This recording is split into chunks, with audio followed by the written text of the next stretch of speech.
Vous êtes 73, est-ce qu'on est censé attendre d'atteindre les 100 ou comment ça se passe?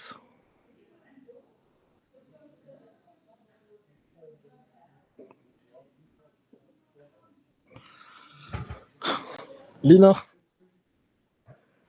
Oui, s'il te plaît, on était censé être 100, non? Est-ce qu'on doit attendre le reste des camarades? Est-ce que tout le monde est prévenu? Comment ça se passe? tout le monde est prévenu, donc j'ai fait circuler l'information. D'accord, Donc en principe, on peut commencer. super, allons-y, très bien. S'il vous plaît, n'hésitez pas à poser des questions étant donné que vous êtes là, ce sera littéralement un enrichissement pour vos camarades. D'accord.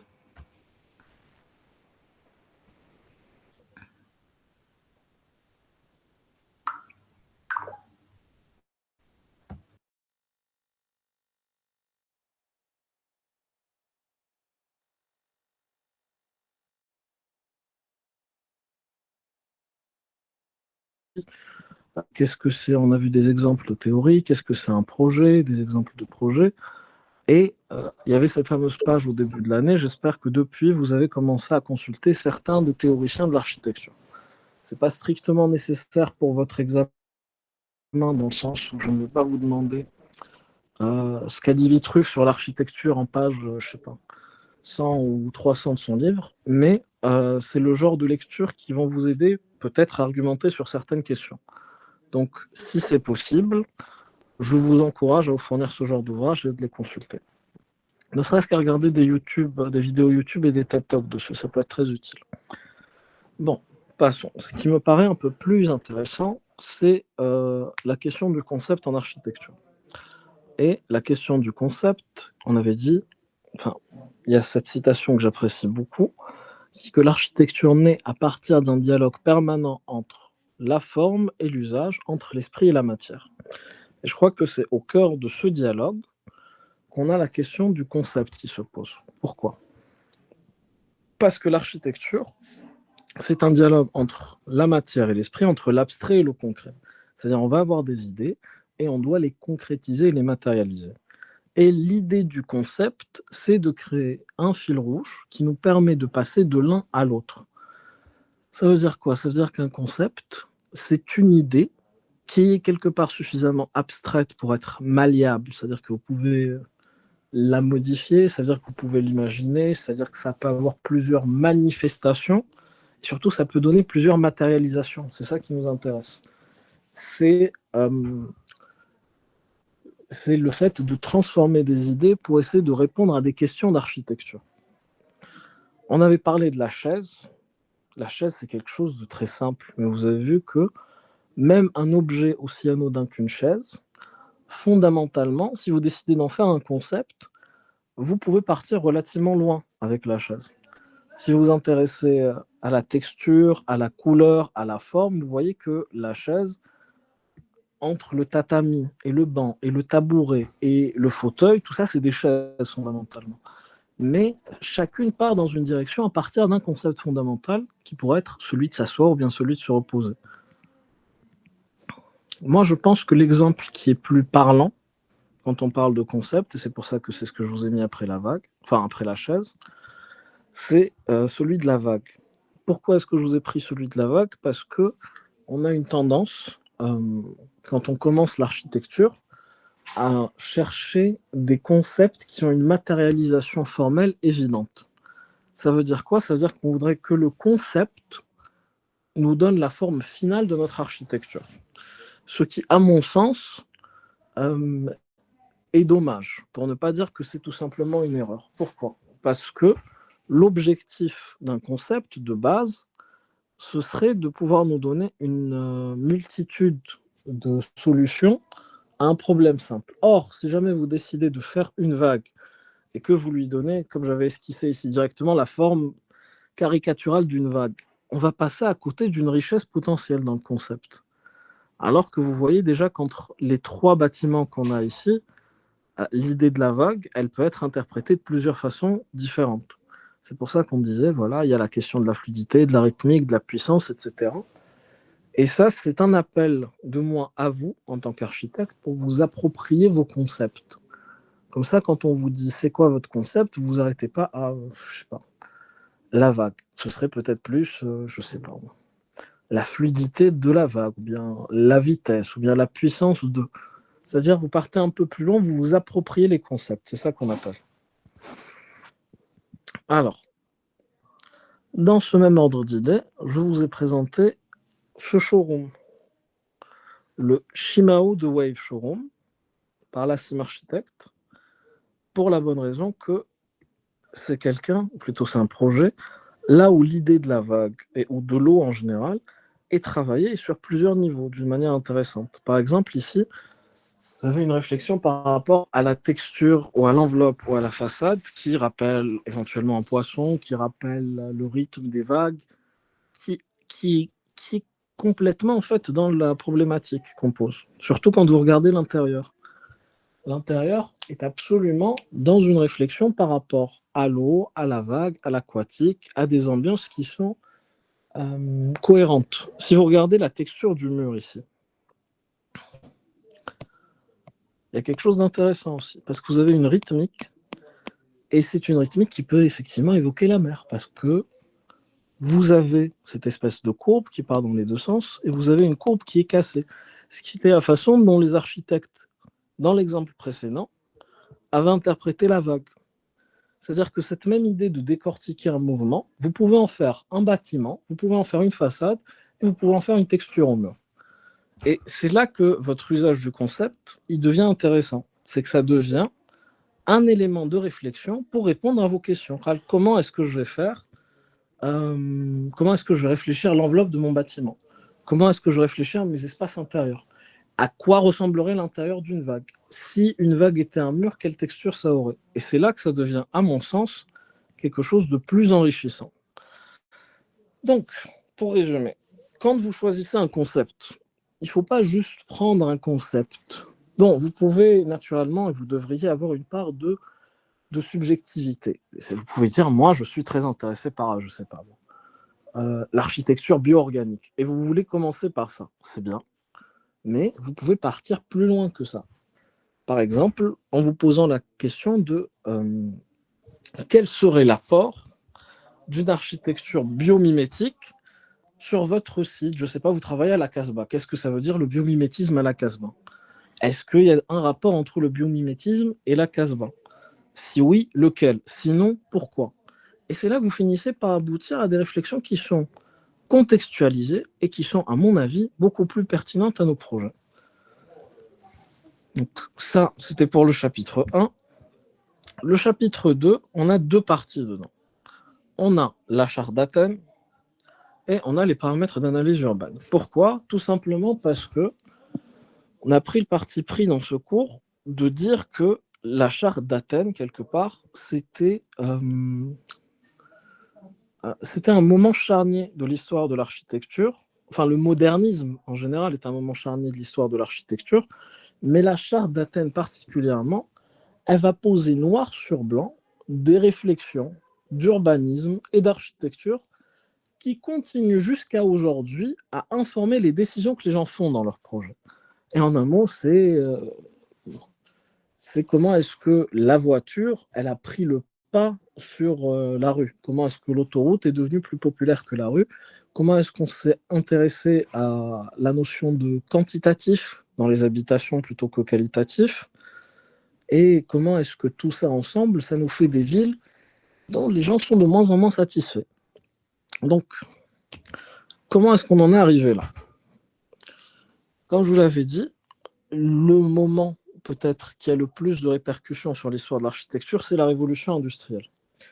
Parce que comme je vous l'avais expliqué, quand on a la révolution industrielle, ce qui se passe, c'est que les petits commerces, les petits artisans surtout, les gens qui faisaient des chaussures, les gens qui faisaient du verre, les gens qui faisaient de la menuiserie, ces petits artisans locaux, ils vont se transformer du jour au lendemain en usines.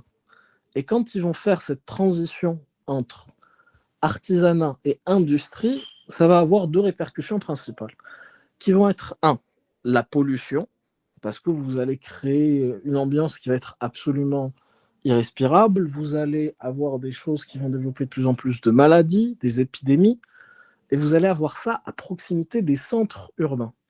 La deuxième partie, c'est la surpopulation, parce que ce qui va être engendré par la révolution industrielle, ça va être l'exode rural massif. C'est-à-dire qu'il y a des gens qui vivaient dans les campagnes, on leur dit, à la ville, venez travailler de 8h à 18h et tous les jours, vous serez payés. Ce qui, pour quelqu'un qui vit dans la campagne, c'est une promesse alléchante, parce qu'avant, les gens, ils étaient déterminés par la pluie, par les récoltes.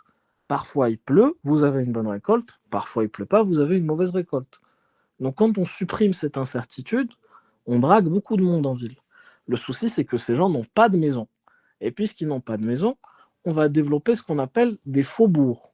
Et ça va rajouter à la question de l'insalubrité. Donc on se retrouve avec des villes de plus en plus sales, des villes qui rendent les gens de plus en plus malades, et des villes sur lesquelles il faut intervenir. Et c'est comme ça qu'on arrive à la question de l'hygiénisme. L'hygiénisme, c'est un courant qui a beaucoup en commun avec l'architecture moderne, mais qui se base sur une réflexion sanitaire. L'hygiénisme, il vous dit, si on a de l'eau, si on a de l'air et si on a du soleil, on est en bonne santé. Et donc, il faut que nos villes soient traversées d'eau, d'air et de soleil. Et l'exemple principal que vous allez trouver sur ce genre de travaux, c'est les travaux du baron Haussmann. Pourquoi ? Parce que Paris, à l'époque, n'a pas d'égout. Haussmann va venir, il va faire des tracés, il va découper en fait à l'intérieur de la ville des boulevards entiers pour qu'on puisse avoir cette circulation de l'air, de l'eau et du soleil. Et c'est ce qui va donner à Paris sa morphologie actuelle. En grande partie, la ville de Paris existe encore grâce ou à cause des travaux d'Haussmann. Enfin, la dernière conséquence de ce rapport, c'est la machinisation, ou bien le machinisme, et l'industrialisation dans la société. Ça veut dire quoi ? Ça veut dire que si à un moment, les architectes n'avaient pas tout fait pour maintenir la révolution industrielle dans les villes se feraient très différemment, parce que automatiquement, le degré d'insalubrité aurait fini par tuer les populations. Mais parce qu'on a réussi à trouver une façon de faire des villes modernes, là, on s'est dit, bon, si on sépare à peu près les zones d'habitation des zones industrielles, on peut continuer à produire, à se faire de l'argent, à prospérer et à vivre en périphérie et ou à proximité des usines. Donc, voilà. Ça, c'est... À mon avis, c'est l'une des bases et des clés de compréhension de la forme de l'urbanisme contemporain. Et je vous parle de ça. Et juste après, je vous parle du Corbusier. Pourquoi je vous parle du Corbusier ? Pour essayer de comprendre c'est quoi cette histoire de machinisme. Le machinisme, c'est une idéologie qui pense et qui veut que la machine soit la clé de la révolution dans tous les domaines. C'est-à-dire la machine, elle va nous rendre plus rapides, plus intelligents, plus compétitifs économiquement. Ça nous permet de construire mieux, de construire plus vite. Et le Corbusier, il a cette obsession. D'ailleurs, il dessine ce qu'il appelle sa machine à habiter. Et il se dit, comme la révolution industrielle a changé notre façon de produire des objets du quotidien, il est temps que l'architecture aussi, et que l'urbanisme en parallèle, soit modifié par la révolution industrielle. Bon, ça, c'était pour vous illustrer à quel point est-ce que ce sont des gens qui sont obsédés ou omnubilés par l'idée de la machine. Le Corbusier, il vous dit, la meilleure chaise du monde, c'est le cockpit d'un avion. Là, vous comprenez le fonctionnalisme, c'est-à-dire que ce sont des personnes qui pensent que l'esthétique ou le confort ne sont pas aussi importants que le fait d'avoir, comme il le disait, chaque chose à sa place. Et c'est une vision qui est très productive, qui est très fonctionnaliste et qui va informer beaucoup de décisions du moderne. Toujours en bas, vous voyez comment est-ce qu'il réfléchit des immeubles d'habitation, des unités d'habitation, qui seraient un croisement entre un paquebot et un palais. Donc, on est vraiment sur une réflexion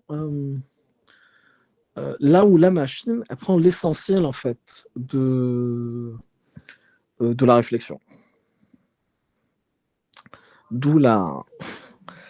Et ça, c'était en défense de leur fonctionnalisme. Ils disaient que l'architecture n'était pas encore arrivée au même degré que les autres disciplines, que l'ingénierie notamment, et que l'aviation, pour la bonne raison que quand on ajoute des éléments superflus sur un bâtiment, mais ça joue walou.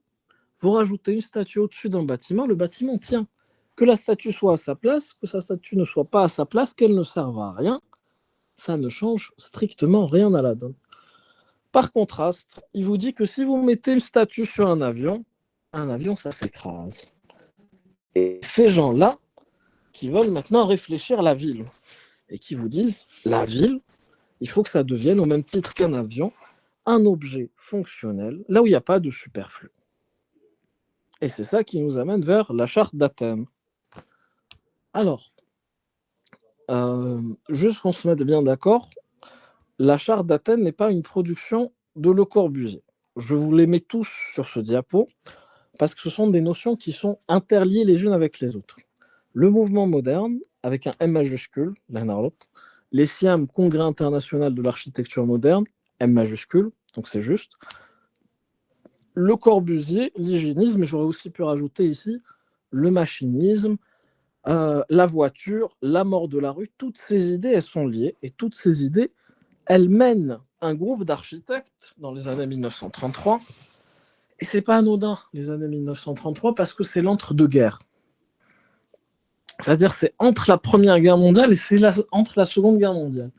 Et les architectes, parce qu'on est des gens un peu égocentriques, on se dit l'architecture a cette responsabilité communautaire, sociale, politique, idéologique de changer le monde, de faire un monde meilleur.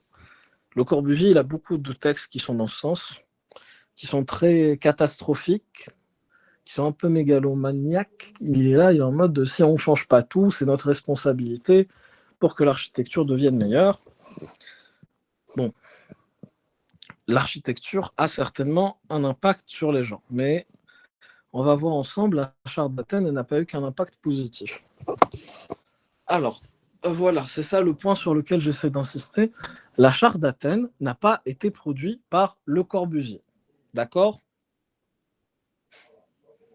Est-ce que c'est clair ?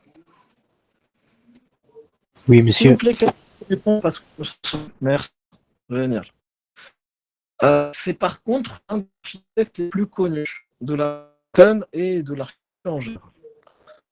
Bref, la charte d'Athènes, c'est quelques principes qu'on va voir tous ensemble tout de suite. C'est l'idée que la ville n'est qu'une partie d'un ensemble économique, social et politique constituant la région.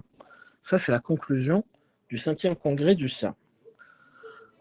Le concept de zonage ou de zoning qui permet de répartir les espaces urbains selon 4 fonctions. Allez, on en a déjà parlé. Habiter, travailler, récréer, circuler. 2. Dissociation entre bâti et voirie. Et quand on dit dissociation entre bâti et voirie, là déjà on commence à arriver à ce qu'on avait appelé la mort de la rue.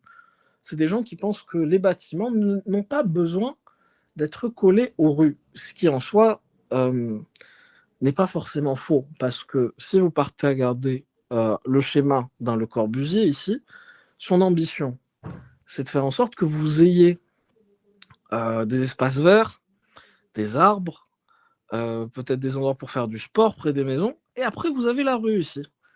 Donc quand vous avez ça, vous dites, oui, quelque part, si on avait plus d'espaces verts et plus d'espaces de détente dans une ville, ce serait certainement agréable. C'est d'ailleurs le postulat duquel ces gens-là démarrent. On va voir la suite. La hiérarchisation entre les voies. Ça, c'est quelque chose d'évident pour nous aujourd'hui parce qu'on vit avec des autoroutes, des voies de desserte, des voies dessertes locales. Vous êtes d'accord avec moi qu'on ne peut pas faire une autoroute qui a la taille d'une rue qui part dans une impasse. Ça n'a pas de sens. En fonction du flux, en fonction de la direction, en fonction de l'usage, vous devez créer une hiérarchisation et partir du plus grand au plus petit. Or ça, ce n'était pas tout à fait acquis dans les années 1933. C'est pour ça que ça fait partie des points sur lesquels ils insistent. Parce qu'ils veulent faire en sorte que la voiture, elle prenne de la place dans la ville. La question du bien-être accessible à tous, le relatif égalitarisme. Il y a des gens qui ont qualifié ça même de socialisme à un moment, ou d'humanisme, parce que ce sont des gens qui proposent que tout le monde devrait avoir un accès à peu près équitable au fait de se loger, de travailler, de se reposer et que la circulation, ça va être ce quatrième élément qui va nous permettre de profiter de tout ça. 5. Construction en hauteur sont privilégiées pour sauvegarder les conditions d'ensoleillement et d'éclairage. Et là, si vous avez suivi, on est finalement encore sur la réflexion de, comment ça s'appelle, de l'hygiénisme. Parce qu'on est encore dans l'idée que plus il y a de soleil, mieux les gens vivent. Ce qui n'est pas forcément faux, et ce qui est utile, mais ce qui a surtout l'effet de créer des bâtiments qui sont de plus en plus hauts et de plus en plus déconnectés de la rue, ce qu'ils voulaient faire. Équipements scolaires, sportifs et loisirs doivent être implantés à proximité des habitations, voire même sous les bâtiments. Ils voulaient qu'il y ait directement ce rapport entre ces deux entités. Les zones industrielles ne doivent pas être trop éloignées des habitations pour limiter le temps de transport. Elles sont séparées de la ville par des zones de verdure. Donc, la charte d'Athènes, c'est le genre de document, quand vous voyez les points essentiels qu'il propose, vous vous dites, ça a l'air très bien. Et c'est vrai qu'en théorie, on est sur quelque chose d'assez agréable. Mais le constat général, c'est que ce qu'on appelle les villes nouvelles, quasiment partout dans le monde, sont très mal vécues par les gens. Et on va venir détailler ces éléments maintenant. La charte d'Athènes, non, ça c'était pour vous recontextualiser la question de l'hygiénisme et que dire que finalement, la charte d'Athènes, il y avait des notions d'hygiénisme qui étaient visibles à peu près partout dedans. Donc, qu'est-ce qu'on a ? L'habitation. On propose une densification des secteurs urbains de l'époque, élimination des taudis intérieurs des habitations, addition des espaces verts. Vous voyez qu'on est dans la continuité pure de l'hygiénisme.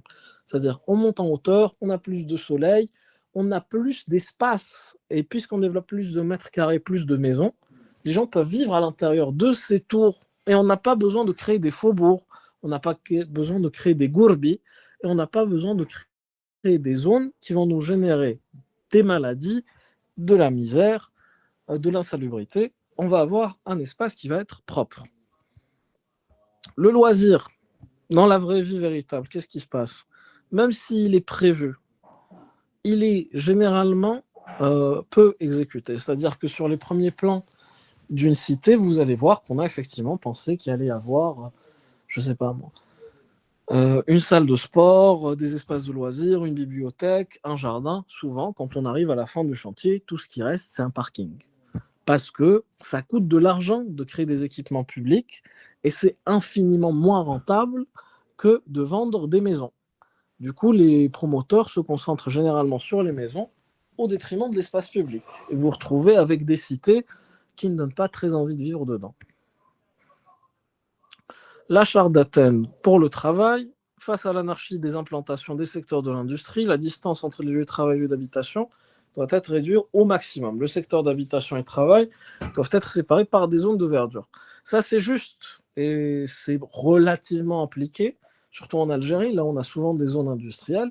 Le souci et la difficulté, c'est que souvent, à force de faire en sorte que les gens prennent la voiture, on crée des conditions dans lesquelles ça prend énormément de temps parce qu'on a généré beaucoup de circulation et du coup, ça devient difficile de circuler.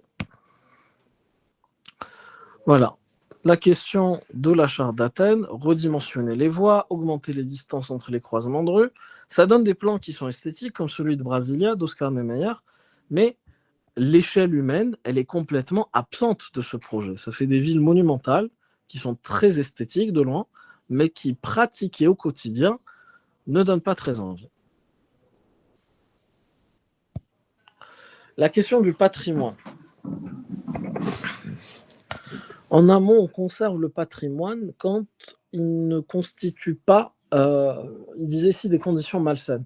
C'est-à-dire que peut-être que la Casbah d'aujourd'hui, si jamais elle gagne si jamais les conditions se détériorent et qu'on voit qu'on commence à recevoir, je ne sais pas moi, des rats, des maladies, du pourrissement, au bout d'un moment, il faut raser la Casbah. Parce que la Casbah, maintenant, elle est en train de générer des maladies.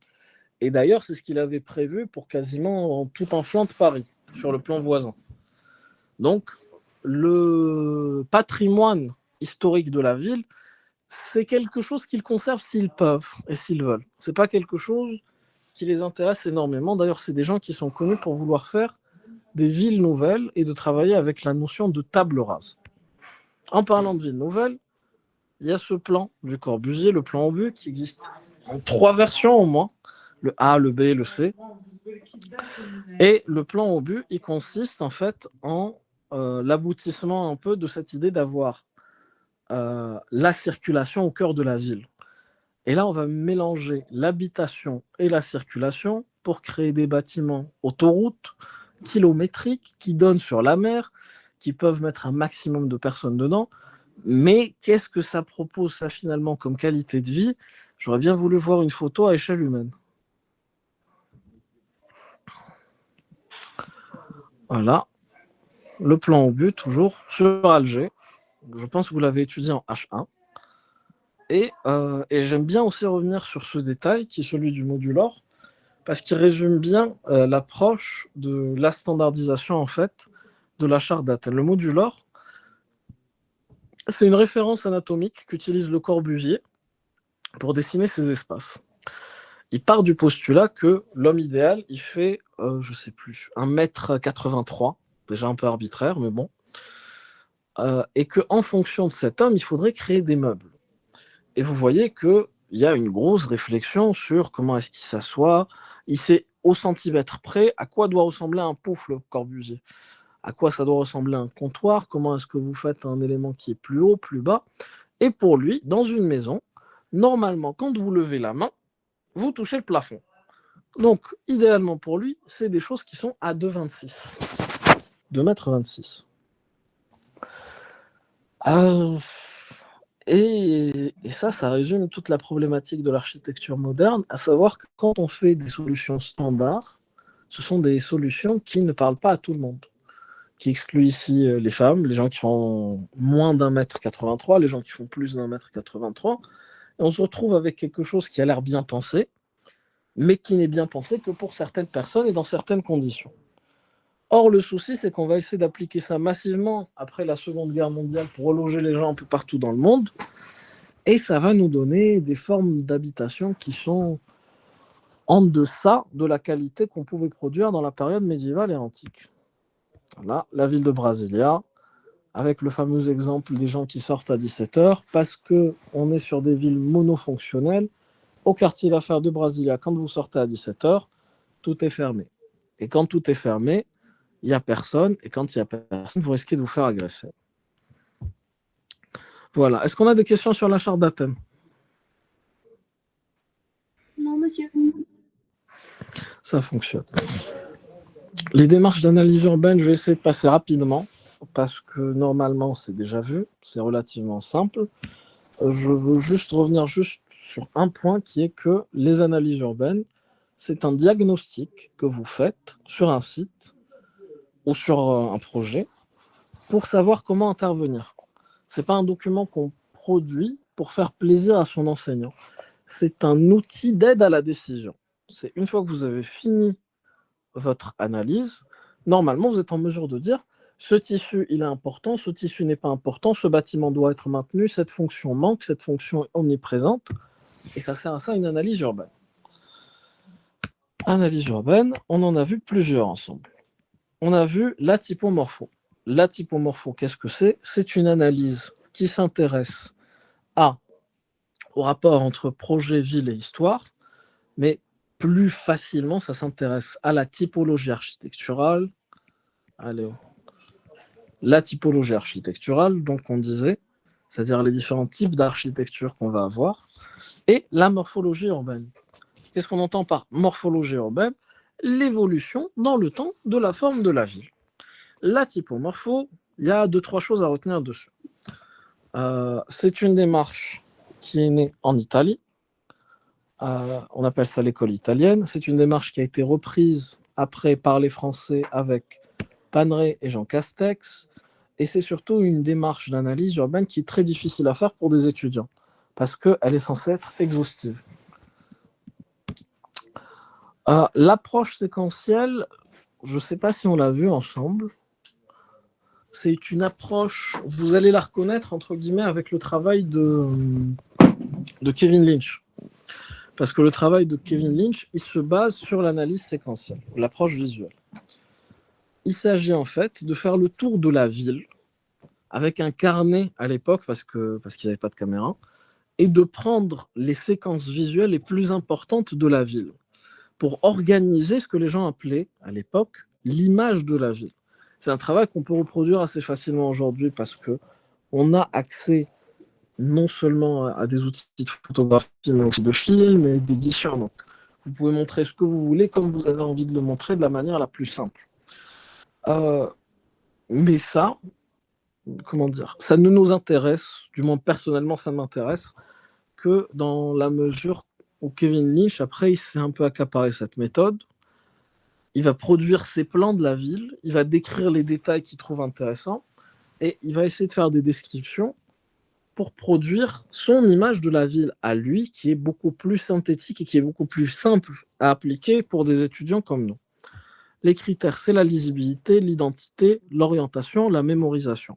Mais nous, ce qu'on va retenir le plus dans ça, c'est les 5 éléments de la structure urbaine qui, pour Kevin Lynch, sont présentes absolument dans toutes les villes.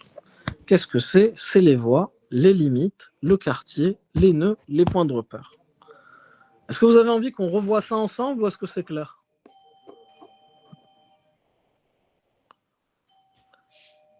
Est-ce que vous voulez qu'on revoie individuellement les voies, les limites, le quartier, le nœud, les points de repère?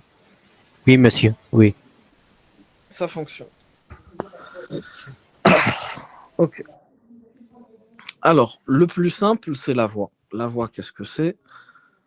C'est un réseau qui permet d'appréhender la ville et de relier les éléments. C'est tariq. La voie, c'est là où circulent les gens, là où circulent les voitures aussi. Comme vous l'avez vu tout à l'heure, il y a une hiérarchisation des voies. Toutes les voies ne sont pas pareilles. Mais bon, voilà. Une voie, c'est là où les gens passent.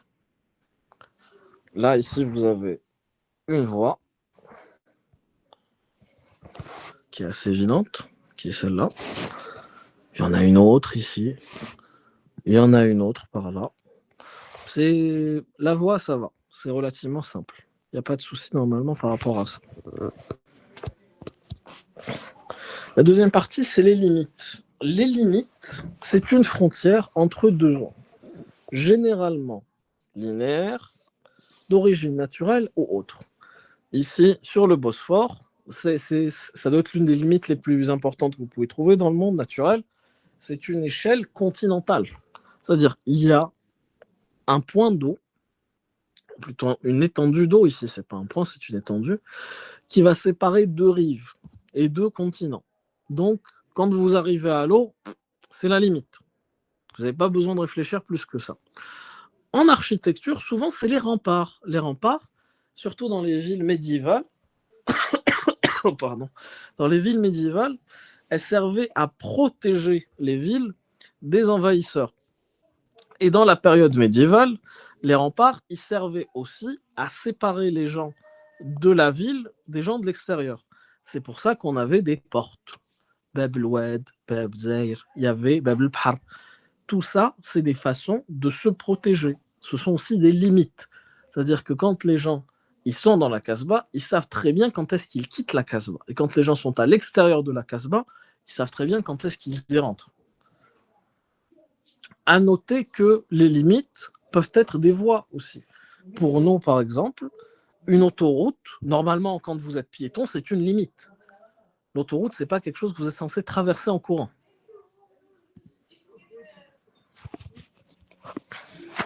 Le quartier. Le quartier, c'est peut-être un peu plus complexe. Qu'est-ce que c'est? C'est une zone relativement homogène et étendue dans la ville. Bon, à Alger, on a la chance d'avoir cet exemple qui est très sympa, d'avoir la ville coloniale et la ville traditionnelle, ou bien médiévale, qui vous permet d'avoir directement un changement de style. Donc esthétiquement, vous voyez que c'est différent. Mais vous savez aussi que la largeur des voies est différente. Vous êtes au courant que la topographie est différente aussi, parce que quand on met des voitures, on est obligé de terrasser le terrain d'une certaine façon, on est obligé de créer certaines pentes, alors que quand on marche avec des ânes, on n'a pas besoin de ça. On s'adapte directement à la topographie, on embrasse le site directement. Mais l'homogénéité de ces étendues, ça peut aussi être une homogénéité fonctionnelle. Par exemple, Home Téléphonette, Belfort. C'est un endroit là où vous savez que c'est un quartier parce que l'activité marchande est homogène sur tout le quartier. Et une fois que vous en sortez, vous remarquez qu'il n'y a plus l'activité marchande qui caractérisait l'endroit, même si stylistiquement c'est le même endroit. Donc ça c'est pour le quartier. Les nœuds, moi j'aime bien la définition suivante qui vous dit que les nœuds, ce sont des moments de prise de décision. Quand on est à un nœud, on choisit. Je pense que l'exemple de la place Mauritania il est excellent parce que vous savez tous que vous sortez du département. Quand vous sortez du département, vous ne réfléchissez pas. Quasiment tous, on marche tout droit. Puis, c'est quand on arrive vers le taxi jaune qu'on commence à réfléchir. Est-ce que je vais passer tout droit? Est-ce que je monte vers Clausel? Est-ce que je vais passer par Méroche? Est-ce que j'ai oublié quelque chose et je reviens au département? Quand vous arrivez à un nœud, c'est un moment de jonction entre plusieurs voies et c'est un moment de prise de décision. Enfin, les points de repère, c'est relativement facile. C'est un point qui permet de s'orienter dans l'urbain. Le plus souvent, ce sont soit des éléments architecturaux exceptionnels, soit des monuments, soit des statues. Parfois, ça peut aussi être un nœud. Par exemple, vous avez le nœud de la statue de l'Amir à Isli. Mais l'élément qui est principal dedans, c'est le fait d'avoir le cheval, la statue de l'Amir. Et donc, quand vous voyez ça, quelqu'un qui ne connaît pas Alger, vous pouvez lui dire « Rendez-vous devant la statue ». Quelle statue? Tu vas la reconnaître. Il y a un cavalier au milieu d'un rond-point. Il ne peut pas se tromper. C'est quelque chose qui est facile. Mais si vous lui dites « Viens, on va se retrouver devant un palmier », sur cette photo, il y en a au moins 3 ou 4. Ça veut dire que vous pouvez vous perdre. Ça veut dire qu'il peut s'arrêter un palmier qui était avant ou après. Donc, la question du point de repère, quand on l'aborde, généralement, on parle de points de repère urbains et qui sont des éléments qui permettraient à des gens qui ne connaissent pas la ville de se situer. Monsieur, on peut dire identique, هكذا. تسمى un point identique في هذيك la ville.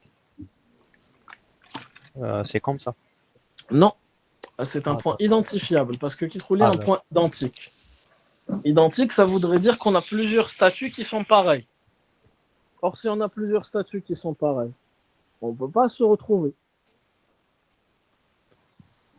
Mais quand, par exemple, identique, et si je te dis rendez-vous devant le bâtiment haussmannien de Didoche, je vais te dire, mais tous les bâtiments, ils sont haussmanniens sur Didoche. Si je te dis, on se retrouve à une terrasse d'un café sur Didoche, on dit laquelle? Donc, le point de repère, c'est un élément qui medhoul, quand on donne le point de repère, ça veut dire qu'il est identifiable.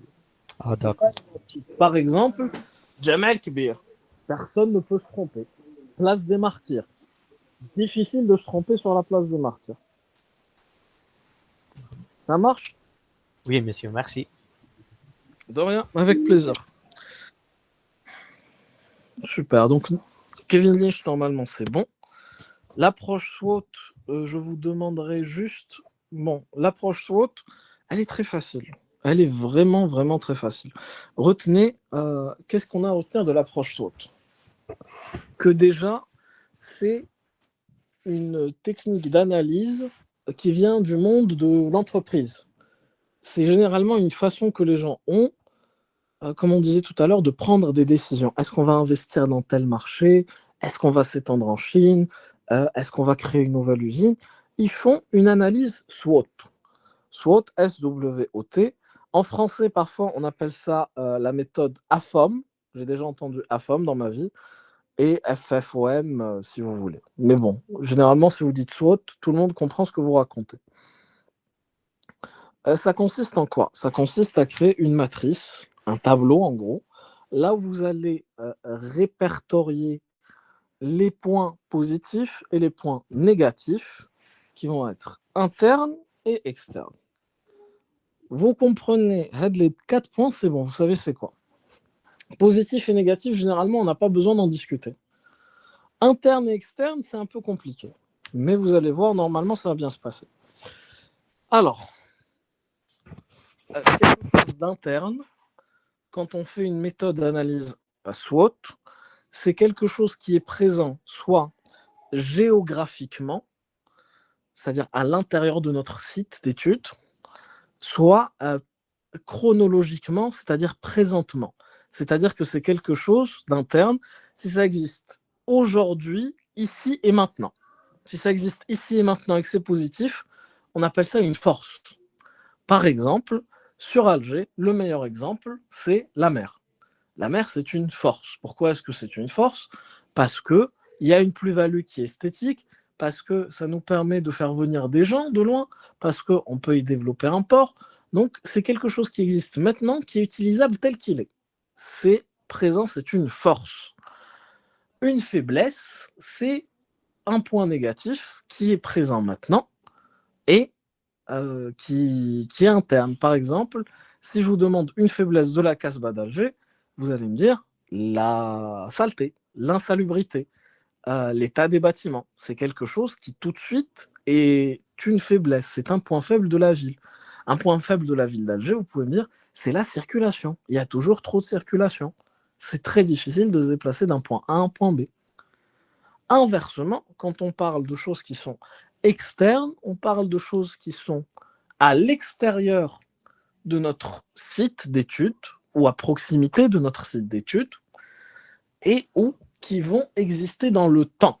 Par exemple, quand on faisait notre PFE, une force, ou plutôt une opportunité, c'était, parce qu'on travaillait sur le Harrach, c'était le PDO de 2015 qui prévoyait de transformer les berges à Al-Harrach. Donc ça, pour nous, c'était une opportunité. Ça voulait dire que dans 5 ans, dans 10 ans, l'espace allait être transformé parce qu'il y avait un projet qui visait à l'améliorer. La menace en Algérie, partout, tout le temps, généralement, c'est quelque chose de négatif qui n'existe pas tout de suite, mais qui peut frapper. Et généralement, c'est des catastrophes naturelles. Une menace qu'on a chez nous, typiquement, c'est le séisme. Voilà. Est-ce que ça va pour la grille? Oui, monsieur. Ah, ça va. Je vais essayer de vous faire aussi le truc. Comment ça s'appelle? L'exemple. Voilà. Notre exemple, c'est Al-Harrach. Par exemple, alors, les forces. Qu'est-ce qu'on avait retenu? On avait retenu la présence du stade. Le stade de Braqi, qui est une force, parce que c'est un élément qui va amener du public. On a retenu pareillement la présence du jardin. Il y a une petite colline qui sont en train de convertir en jardin. Il n'y a pas beaucoup d'espace vert en Algérie, c'est génial. On a retenu différents points fonciers. Ça, c'est du foncier. Ça, c'est du foncier. Ça, c'est du foncier. Et quand vous êtes architecte, le foncier, c'est une force. Remarquez aussi qu'on avait noté l'Oued al-Harrach comme étant une force. Pourquoi? Parce que les points d'eau en architecture, c'est toujours quelque chose de positif. Ça permet de créer de la balade, ça permet de créer quelque chose de pittoresque, ça permet d'avoir des choses un peu esthétiques. C'est quelque chose qui est généralement apprécié. Avoir un fleuve ou bien avoir une mer, c'est quelque chose de sympathique. Alors, voyons ce qu'on avait dit par rapport aux faiblesses. Par rapport aux faiblesses, on avait noté la zone industrielle parce que c'était un espace tel qu'il existe aujourd'hui qui est complètement sclérosé, c'est-à-dire que vous ne pouvez pas rentrer dedans. Il y a zéro perméabilité. Quand vous arrivez ici, vous ne pouvez ni rentrer ni sortir. Donc ça coupe notre site véritablement à cet espace précis et ça rend l'accès au site très très désagréable.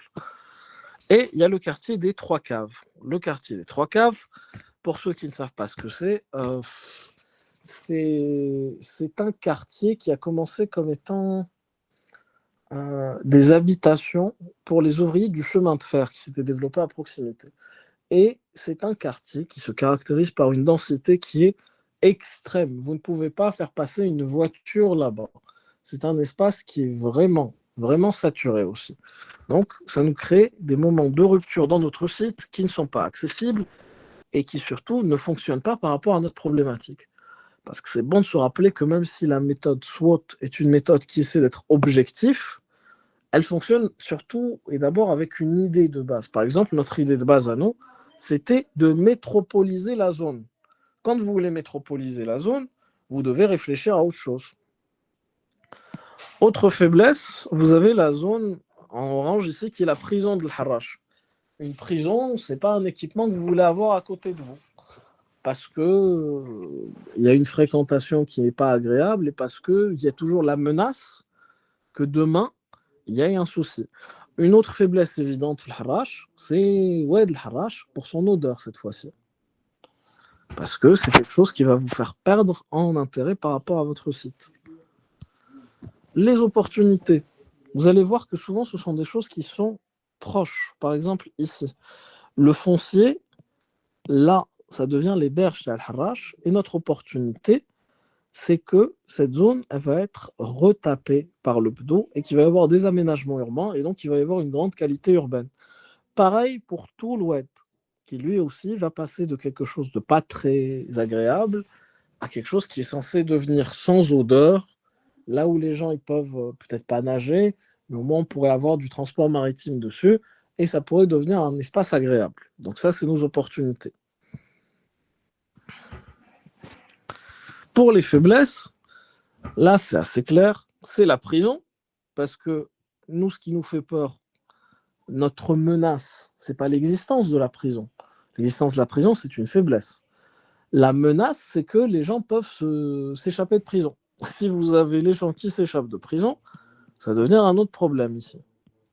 Et à côté, qu'est-ce que vous avez ? Vous avez les crues, c'est à l'ouest. Ça veut dire quoi ? Ça veut dire que s'il y a trop de pluie, toute la zone elle va être inondée. Et on va se retrouver dans une situation qui va être très problématique. Voilà. À partir de tout ça, nous, on a fait une carte, on a synthétisé nos polarités, on a développé un réseau routier et on a pu lancer un projet d'aménagement urbain. Et c'est ça qui devrait être la finalité d'un travail AFOM. Moi, je ne pense pas qu'un architecte puisse faire une méthode AFOM qui se contente simplement de me présenter un tableau. Tu peux faire un tableau récapitulatif, c'est bien, mais faisais des cartes pour qu'on puisse visualiser, pour qu'on puisse comprendre ce qui se passe. C'est bon pour la SWOT ? Oui, monsieur. Super. Très bien. On peut passer à la suite. Responsive Environment. Donc, Responsive Environment, ou bien méthode des 5 architectes, c'est aussi une méthode qui est un peu, qui est une synthèse de plusieurs méthodes et de plusieurs démarches. Ce qu'il faut savoir, c'est que ces gens, c'est des gens qui viennent de milieux très différents. Vous avez des gens qui font, comment ça s'appelle ? Du paysage, vous avez des sociologues, vous avez des architectes purs et durs, vous avez des urbanistes. Et tous ensemble, ils ont essayé de créer ce document, qui est un livre, en fait, Responsive Environment, que j'ai à ma disposition. Je ne sais pas si je vous l'ai transmis. Si ce n'est pas le cas, rappelez-moi de vous le transmettre. Pour votre culture générale, toujours, c'est bon à lire. Et qui est en fait une réponse, pas directe à la charte d'Athènes, mais à l'application de la charte d'Athènes aux États-Unis. Et l'application de la charte d'Athènes aux États-Unis, c'est quoi ? C'est un zoning qui est terrible. C'est les suburbs, c'est les maisons dans les Simpsons, c'est les maisons dans Oggy et les cafards, c'est ces espaces qui sont 100% résidentiels, là où il faut forcément une voiture pour acheter du pain.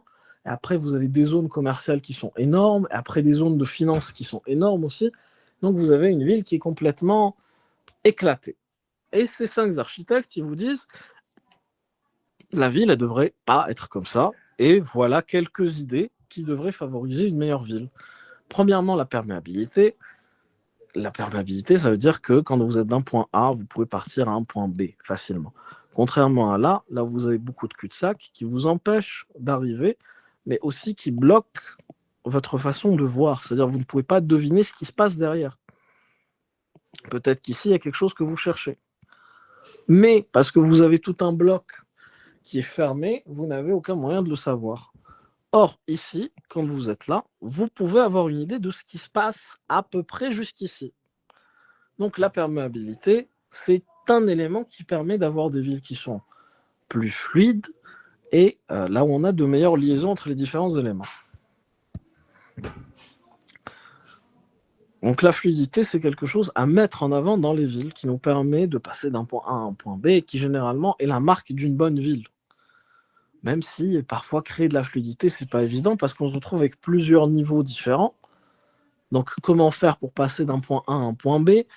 Ça aussi, c'est des problématiques à réfléchir. Mais dans l'absolu, quand vous avez au moins de la visibilité, la perméabilité, elle devient possible.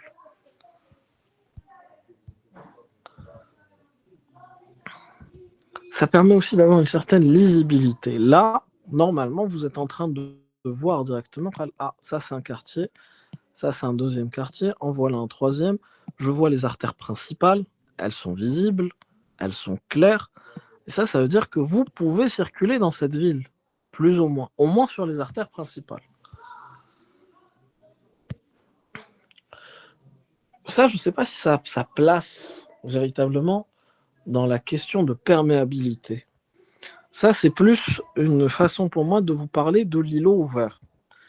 Parce qu'il y a quelque chose d'absolument formidable dans l'évolution de la densité des tissus urbains. On est passé de villes médiévales, là où il y avait un rapport plein-vide. Bon, là où il y a une question de perméabilité, si vous faites l'exercice, vous allez voir que quasiment tous les espaces, ils sont ouverts et ils permettent d'aboutir vers cet espace public, qui va être la place du village. Il y a d'autres places à l'intérieur qui sont moins importantes et qui donc sont moins liées, mais qui vous permettent toutes et tous à la fin d'avoir cet élément central. Or, qu'est-ce qu'on a remarqué? Ça, c'est vraiment des études de Philippe Paneret. C'est que dans la ville contemporaine, le rapport plein-vide, il est complètement inversé. Et ça, qu'est-ce que ça veut dire? Ça veut dire que vous avez du vide, vous n'avez pas de structure, donc on ne sait pas où aller, on ne sait pas comment ça se passe. Et donc, généralement, les gens, dans des configurations comme ça, ils font quoi? Ils font quoi, les gens, dans des configurations comme celle-ci, d'après vous? Où est-ce qu'ils se retrouvent? Quelqu'un pour répondre?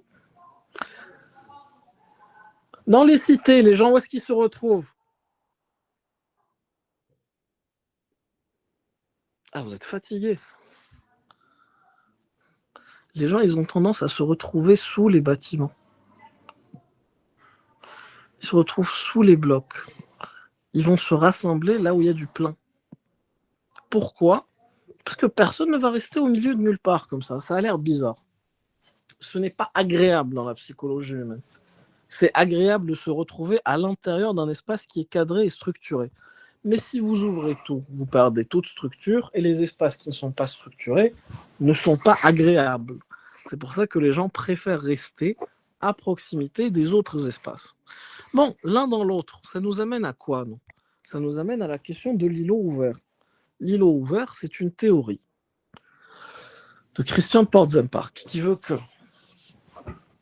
entre le plan libre qu'on retrouve dans l'ADL et dans les HLM en France, et qui, comme on l'a dit, il n'y a pas de structure, les gens ils restent en bas, c'est pas très agréable, et les blocs haussmanniens rigides qui ont zéro perméabilité, ou très peu de perméabilité, parfois il y a une porte pour donner vers une cour, généralement il y a 2 cadenas, on peut créer ce qu'on appelle des îlots ouverts. L'îlot ouvert étant une synthèse des deux, qui prendrait les meilleurs éléments des deux. Pourquoi? Pour créer des structures, une belle place, là où les gens peuvent se retrouver, pour créer de la visibilité, c'est-à-dire les gens savent ce qui se passe, mais en même temps, c'est un espace qui n'est pas dénué d'intimité. C'est-à-dire que les gens du quartier peuvent se retrouver peut-être dans ce thé ou bien dans cet espace. Donc on se retrouve avec des éléments qui sont un peu le meilleur des deux mondes. Vous avez cette ouverture vers la ville, mais vous avez aussi un degré d'intimité qui permet d'avoir des espaces qui sont appropriables et agréables, là où les gens ils peuvent se retrouver. Donc c'est ça le rapport avec ce qu'on disait en termes de c'est quoi la perméabilité? C'est quelque chose qu'il faut doser, et si on la dose bien, cette perméabilité, on crée des espaces urbains qui sont agréables. La suite, c'est la variété. Qu'est-ce qu'on entend par la variété? On entend par ça le choix d'expérience au niveau de la ville. elle atteint l'urbain au niveau de la forme, l'utilisation et la fonction.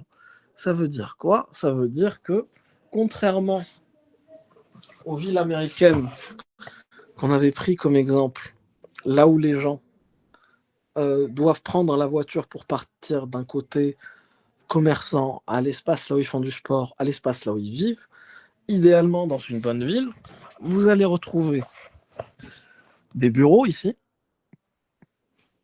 des maisons et de l'artisanat. Ça veut dire quoi?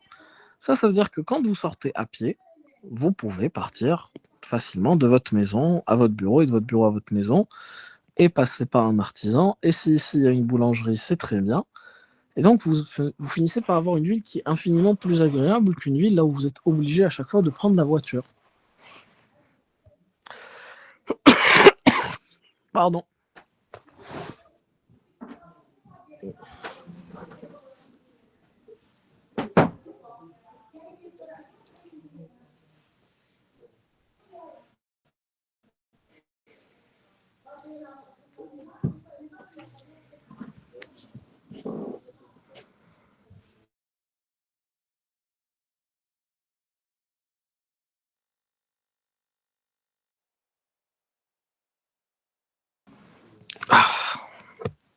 Vous suivez encore? Oui, monsieur.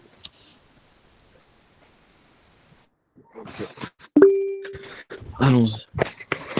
Bon, la lisibilité, comme je vous l'avais dit, on est en train de piquer des concepts à Kevin Lynch.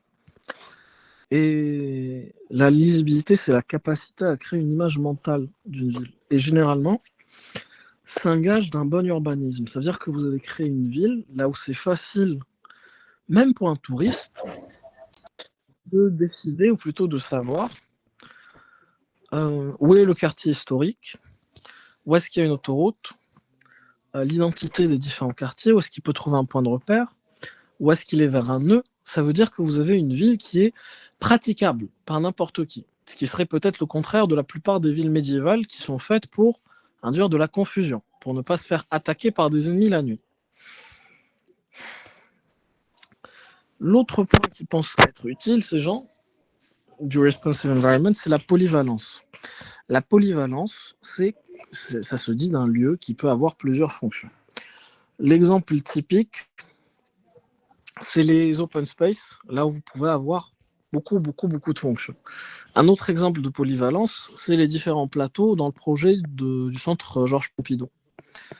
Puisqu'ils sont très ouverts, vous pouvez avoir des expositions d'art, des bibliothèques, si vous voulez un tournoi de ping-pong. Donc la polyvalence, c'est la capacité d'un espace à avoir plusieurs fonctions, et quelque part, ça rejoint, c'est pas la même chose que la variété, mais ça favorise la variété. Si on est en mesure d'avoir des espaces polyvalents, ça veut dire qu'on va favoriser aussi la variété, et ça permet à chaque fois d'avoir des expériences sympathiques dans l'urbain.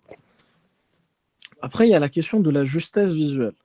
La justesse visuelle, ça veut dire que les gens, ils vont donner du sens aux espaces. Et parce qu'on sait que les gens vont donner du sens aux espaces, et que c'est lié à leur réactivité, on va essayer de faire des espaces qui sont justes visuellement.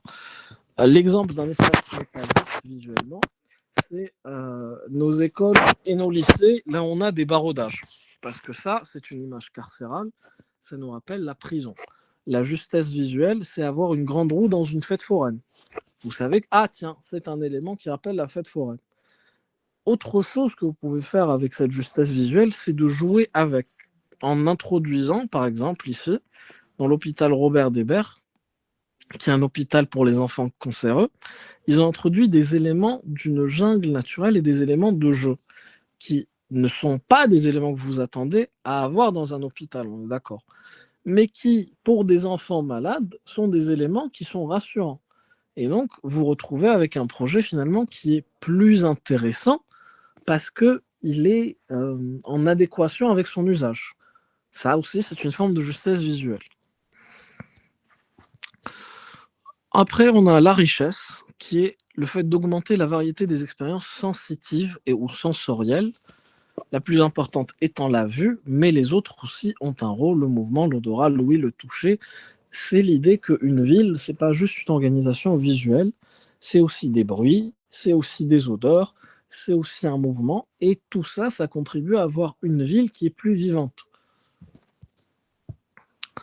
La personnalisation, là vous avez l'ADL, et vous avez cette idée qui est très simple, qui est que peut-être que je ne peux pas modifier la façade du bâtiment, mais dans ma chambre, je peux mettre ce que j'ai envie de mettre et je peux personnaliser mon endroit comme j'en ai envie. Étant donné qu'on est souvent contraint de vivre dans des espaces qui ont été conçus par les autres, on peut marquer notre environnement à notre échelle et c'est ça qui en fait des espaces plus agréables. Enfin, le plus important, putting it all together, tout mettre ensemble. L'approche est plus complexe qu'une succession d'étapes. Il s'agit de mettre tous ces éléments, la perméabilité, la variété, la lisibilité, la polyvalence, la justesse visuelle, la personnalisation, on les met ensemble pour obtenir cette fameuse ville qu'on pense plus juste et qu'on pense plus intéressante. On a fini des questions? Enfin, on a fini le chapitre 2 du coup. Jusqu'à maintenant, non, monsieur. D'accord, on va essayer d'être rapide parce qu'il nous reste 2 chapitres et j'aimerais vous libérer vers 19h, ce qui est ambitieux. Le chapitre 3, c'est ce que j'appelais projet urbain contextualisé. On a vu le centre Pompidou et on a vu la tour Montparnasse. Et nous, la question qu'on va se poser dans tout ça, c'est quel est l'impact de ces projets urbains sur la ville? Quels sont les procédés qu'ont utilisés les architectes pour les contextualiser? Et dans quelle mesure est-ce que ces projets ils vont tenter de transformer l'image de la ville? Ah, il y a des... Donc, analyse comparative. Bon, le travail sur Christian Porzenpark, vous ne l'avez pas vu. Le projet Beaubourg, donc, je pense que c'est la première vidéo obligatoire. Beaubourg ou Pompidou, ce sont des noms qui sont... C'est les mêmes.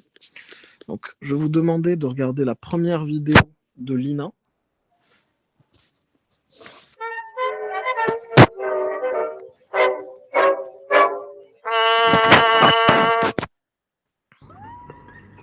En plein centre de Paris, dans le quartier populaire de l'Hôtel de Ville, entre les Halles et le Marais, s'élèvera en 1975 le Centre d'art contemporain.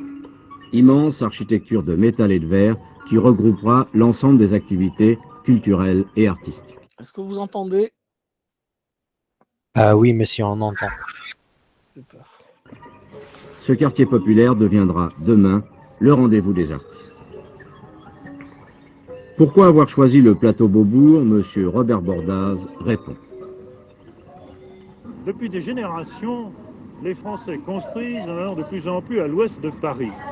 On a assisté à cette migration à la fin du XIXe siècle et tout au cours du XXe siècle. Si bien que tous les beaux bâtiments s'inscrivent maintenant autour de l'Étoile et plus loin, maintenant vers la Défense. Le résultat, c'est que vous avez un véritable divorce entre les beaux quartiers et les beaux faubourgs populaires et que vous n'avez pas cette unité qui est absolument nécessaire dans une ville. Idée dominante, relier les beaux quartiers aux faubourgs populaires.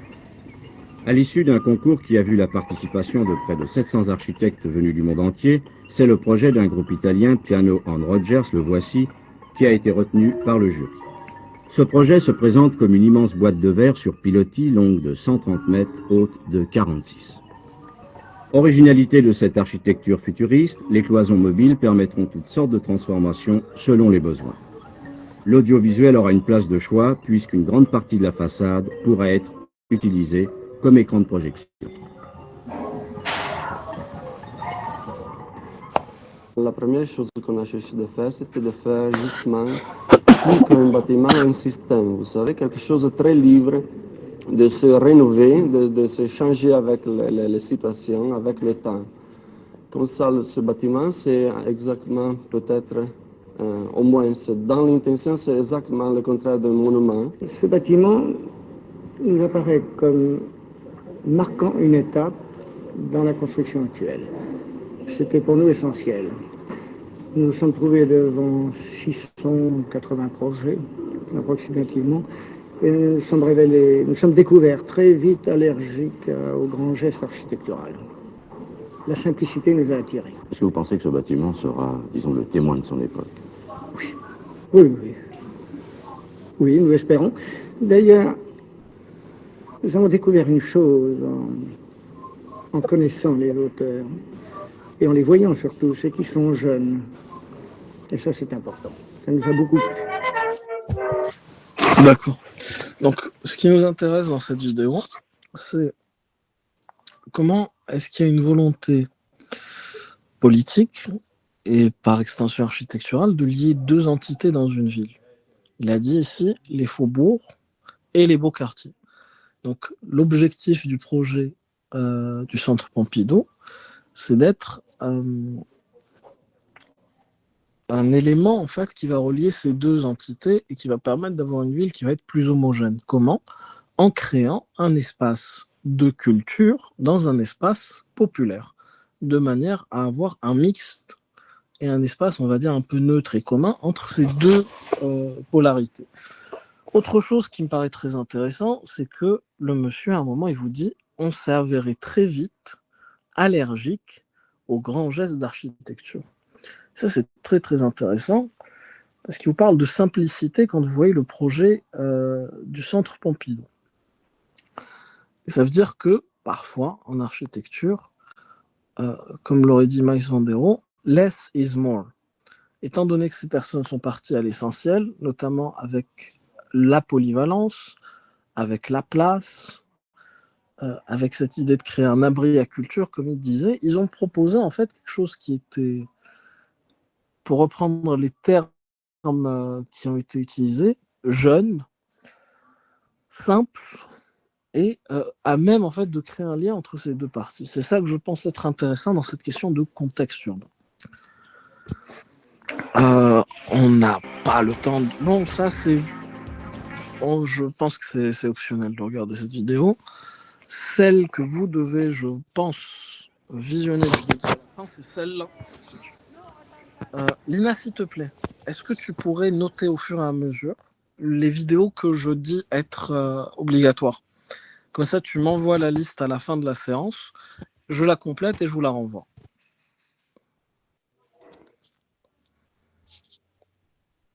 Lina? Allô? Est-ce que vous m'entendez? Oui. Oui, monsieur.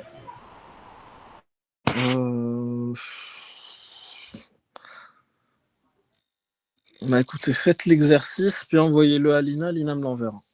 Parce que c'est elle qui a mon mail directement. Est-ce que vous avez des questions par rapport au projet du Centre Pompidou? Comme ça, on peut être rapide. Non, monsieur. Donc, on ne fait pas le cours.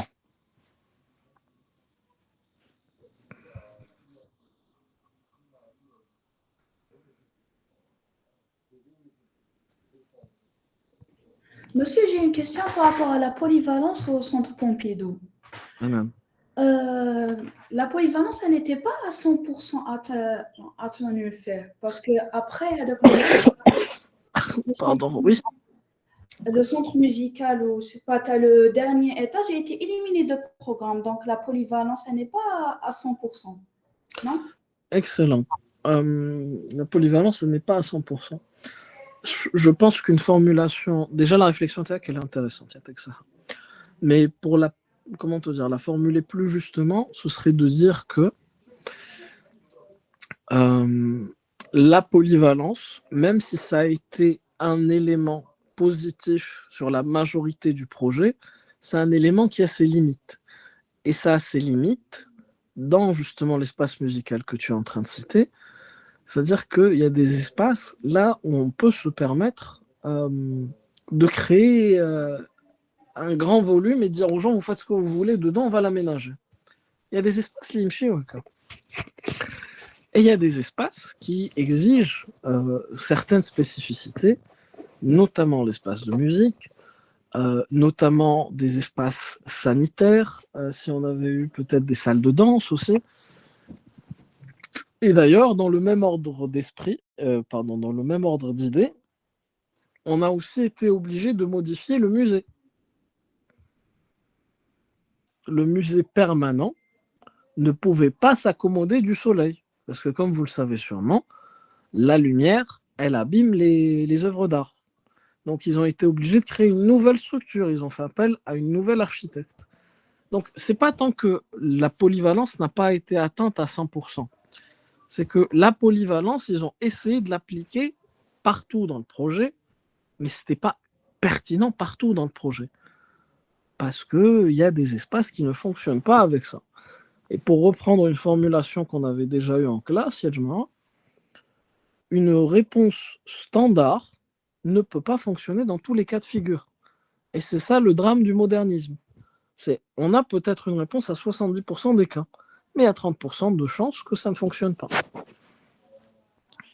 Est-ce que c'est plus clair, Sophia? Oui, merci, monsieur. De rien, avec plaisir. Merci pour ta question. Bon, étant donné que vous ne m'aidez pas à m'orienter dans cette vidéo, je vais essayer de vous montrer ce que je pense être les points essentiels. Les points essentiels dans cette vidéo, qu'est-ce que c'est? Déjà, il y a l'idée que le concours, comment ça s'appelle? Le programme du concours, il est important, il est intéressant parce que, par exemple, votre camarade vient de nous dire que l'Institut musical Hadad Erkam, finalement, maslach. Donc, il faut retenir quels sont les éléments du programme qui ont fonctionné et qui n'ont pas fonctionné. Après, le fait que le projet gagnant, il fonctionne principalement, il est gagné principalement parce que c'était le seul qui laissait de l'espace sur la passerelle. C'est le seul qui proposait une place. Et parce que c'était le seul qui proposait une place, c'était le seul qui, je vous ai dit, les espaces publics, c'est précieux dans une ville comme Paris. Après, qu'est-ce qu'on a d'autre d'intéressant? Ah non, ça part trop loin. Il y a le fait que ce soit un bâtiment qui ait l'air un peu fou. C'est quelque chose de différent. Le responsable du concours, il avait dit, je pense que c'est un projet qui va marquer son époque. Et effectivement, a priori, c'est un projet qui s'inscrit pleinement dans son époque.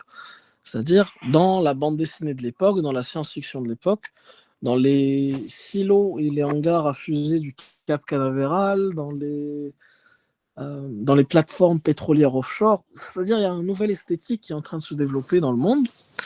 Et le Centre Pompidou, il y répond. Il se fait écho de ça.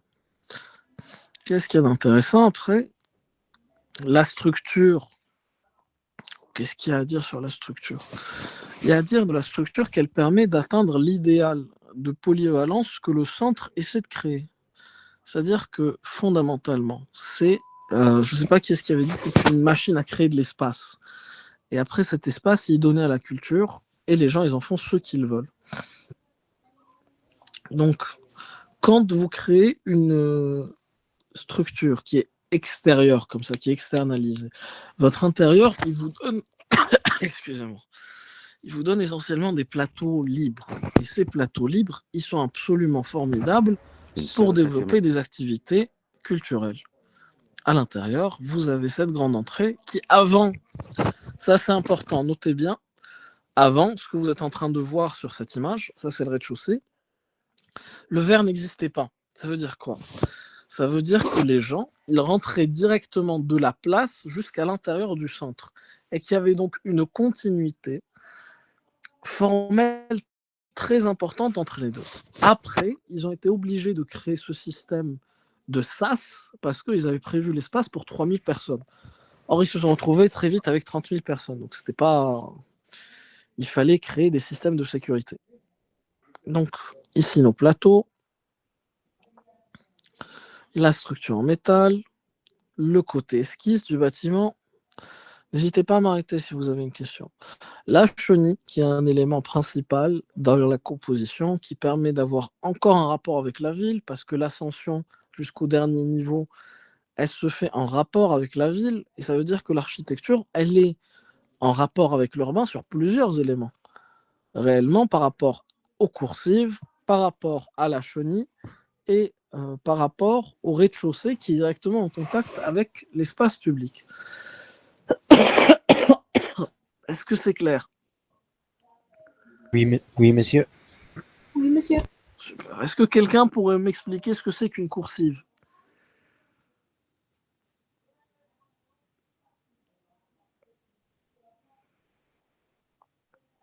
C'est un couloir en extérieur. C'est pas faux. C'est une définition qui m'a l'air correcte. Très bien. Hadjar, est-ce que c'est clair quand je dis la chenille? Qu'est-ce que c'est la chenille?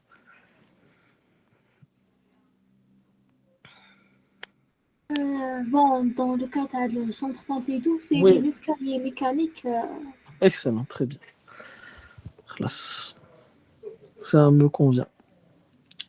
Bon, il y a... C'est un projet qui est très coloré, qui est très imposant, qui est très différent de ce qui se passe à l'extérieur. Et du coup, ça a fait beaucoup de polémiques. Il y a beaucoup de gens qui n'étaient pas d'accord avec l'aspect du projet. Comme vous pouvez le voir, c'est une usine qui émerge dans un centre résidentiel, dans un quartier à Paris, et les gens ne sont absolument pas d'accord avec ça.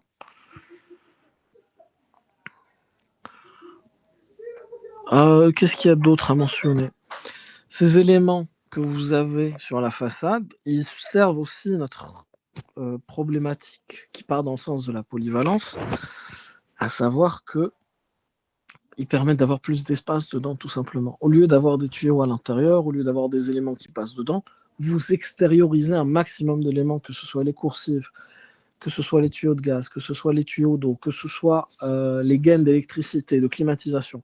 Quand vous mettez tout ça dehors, vous me permettez ma polyvalence de manière à développer les espaces qu'il me faut à l'intérieur. La seule exception, qu'est-ce que c'est? C'est les murs coupeux que vous êtes en train de voir ici. Pourquoi? Parce que les pompiers, ils ont le dernier mot. Quand vous faites de l'architecture, vous pouvez venir avec le meilleur concept du monde, avec le meilleur projet du monde. Vous pouvez être Renzo Piano qui travaille pour le président de la France. La sécurité incendie, mettez-nous des portes coupe-feu, vous mettez des portes coupe-feu. Parce que c'est une question de sécurité. Le reste des espaces, pour les personnes qui ont déjà été sur chantier, c'est typiquement des cabines de chantier. C'est des espaces qui sont préconstruits et qui sont là pour durer 1 an ou là 2 ans. Donc c'est vraiment une architecture mobile, facile à monter et à démonter. Ça, c'est les différents espaces. Normalement, en jaune, c'est les expositions temporaires et permanentes. Le vert, si je ne dis pas de bêtises, c'est la bibliothèque. Le bleu, normalement, c'est aussi une exposition. Mais il faut que je vérifie. Qu'est-ce qu'il y avait d'autre à donner? Ça, c'est une façon d'illustrer la polyvalence de l'espace. Parce que là, ils sont en train de créer de nouvelles parois, de nouveaux murs, pour pouvoir soutenir ou bien pour pouvoir accommoder la nouvelle exposition. Et ça vous dit bien que la polyvalence, c'est intéressant pour un artiste parce que ça lui permet de s'exprimer pleinement. Ça ne dérange pas spécialement apparemment les gens de l'administration, encore qu'il faudrait leur poser la question, parce qu'un open space comme ça, peut-être que ça doit être désagréable en termes de bruit. Il y a effectivement certaines tentatives de créer des parois qui sont un peu plus robustes, créer une architecture, on va dire, intérieure dans l'architecture, mais... De recherche musicale dirigée par Pierre Boulez avait besoin de murs, voilà. de vrais murs. On revient finalement à ce que nous avait dit Sophia tout à l'heure. La polyvalence, c'est bien, mais ça a des limites. Du coup, l'Institut musical est parti s'installer en face du centre Pompidou, parce qu'il avait besoin de murs. Qu'est-ce qu'on a d'autre à mentionner? La bibliothèque, elle fonctionne très bien parce que les rayonnages fonctionnent comme une structuration du flux, donc tout le monde est content. L'espace artistique de l'exposition permanente, c'est ce que j'étais en train de vous dire, ça fonctionnait bien à un moment, puis ils se sont rendus compte que les toiles, elles allaient souffrir à cause du soleil, et les œuvres d'art, elles allaient être abîmées en fait. Donc on a été obligé de faire appel à une muséographe qui est venue repenser l'espace. Et là, j'ai envie de vous dire, c'est intéressant parce que même s'ils n'ont pas réussi à créer un espace, on va dire, complètement qui réponde pleinement aux besoins en fait, le fait qu'ils aient laissé de la polyvalence, ça a permis à d'autres architectes de venir compléter les lacunes de l'espace. Ça veut dire que peut-être que ce n'est pas une solution absolue, la polyvalence, mais quand c'est bien fait et à cette échelle, vous avez des moyens effectivement de récupérer ça en des choses qui sont assez intéressantes. Voilà, toujours cette question d'élément monumental. C'est un monument dans la ville. Même si Rogers n'aime pas l'expression monument, même si ça fait fasciste, on ne peut pas faire un projet présidentiel qui ne soit pas monumental, surtout pas avec un programme aussi conséquent que celui du Centre Pompidou. C'est un monument dans la ville. Par contre, je pense que ce qui est apprécié, c'est toujours cette question d'avoir un espace public. Est-ce que là, vous voyez comment est-ce que la place publique, elle est en pente. Vous voyez l'arrondi? Ah oui, monsieur Ritban. Excellent. Ça a pour effet de faciliter l'accès de l'espace aux gens. Ça fait que vous êtes naturellement guidé par la place pour rentrer à l'intérieur du bâtiment. Ça veut dire qu'il y a des gens qui sont peut-être trop timides pour y aller, qui vont se retrouver dedans naturellement. Surtout dans les premières semaines du projet, là où il était complètement ouvert. Ça voulait dire que vous vous retrouviez d'une balade dans la ville à une exposition temporaire à l'intérieur d'un espace comme ça. Et ça m'a l'air super intéressant parce que on est dans un faubourg de base. Ça veut dire qu'on est dans un quartier populaire là où les gens n'ont peut-être pas l'habitude des expositions. Et du coup, quand vous faites un geste comme celui-ci, avec une ouverture comme celle-là, vous êtes en train de faciliter l'accès à la culture à des branches de la société qui ne partiraient pas forcément vers ça. Et je crois que dans ça, vous avez encore un élément qui vous explique pourquoi est-ce que le Centre Pompidou, c'est un projet référentiel et pourquoi est-ce qu'on se casse la tête à l'étudier cette année encore. Là, vous avez les gens qui pratiquent cette pente, qui descendent. Piazza, vous voyez la pourtant dynamique. Une vision idéale de la ville, celle de la Renaissance italienne. Elle est en pente douce, comme la place del Campo de Sienne. Elle invite le piéton à aller vers le bâtiment en douceur.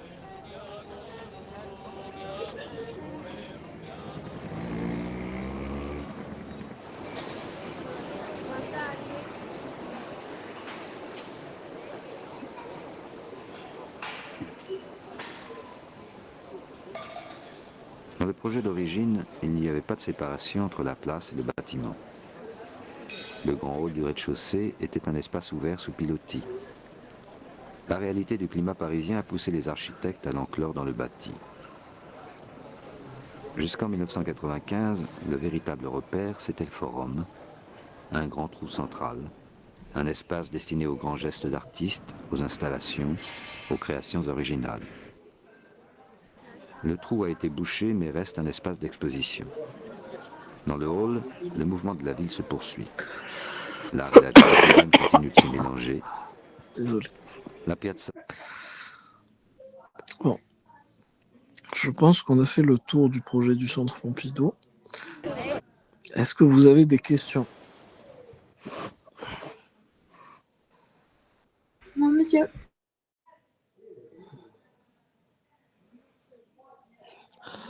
Très bien. Je vais juste vous rappeler que c'est compliqué, pour ne pas dire que c'est faux, de dire que le projet du Centre Pompidou est un projet high-tech. Parce que Renzo Piano, qui est l'architecte, l'a démenti. Et parce que c'est un projet qui ne fait pas appel à de la haute technologie. C'est un projet moderne qui s'inscrit dans la tradition esthétique de son époque, avec les tuyaux, avec cette espèce d'idée que le futur, c'est beaucoup de tuyauterie. Renzo Piano, il disait, si c'était un vaisseau spatial, ce serait un vaisseau spatial dessiné par Jules Verne, un vaisseau spatial qui ne volerait jamais. Qu'est-ce qu'il y a d'autre d'intéressant?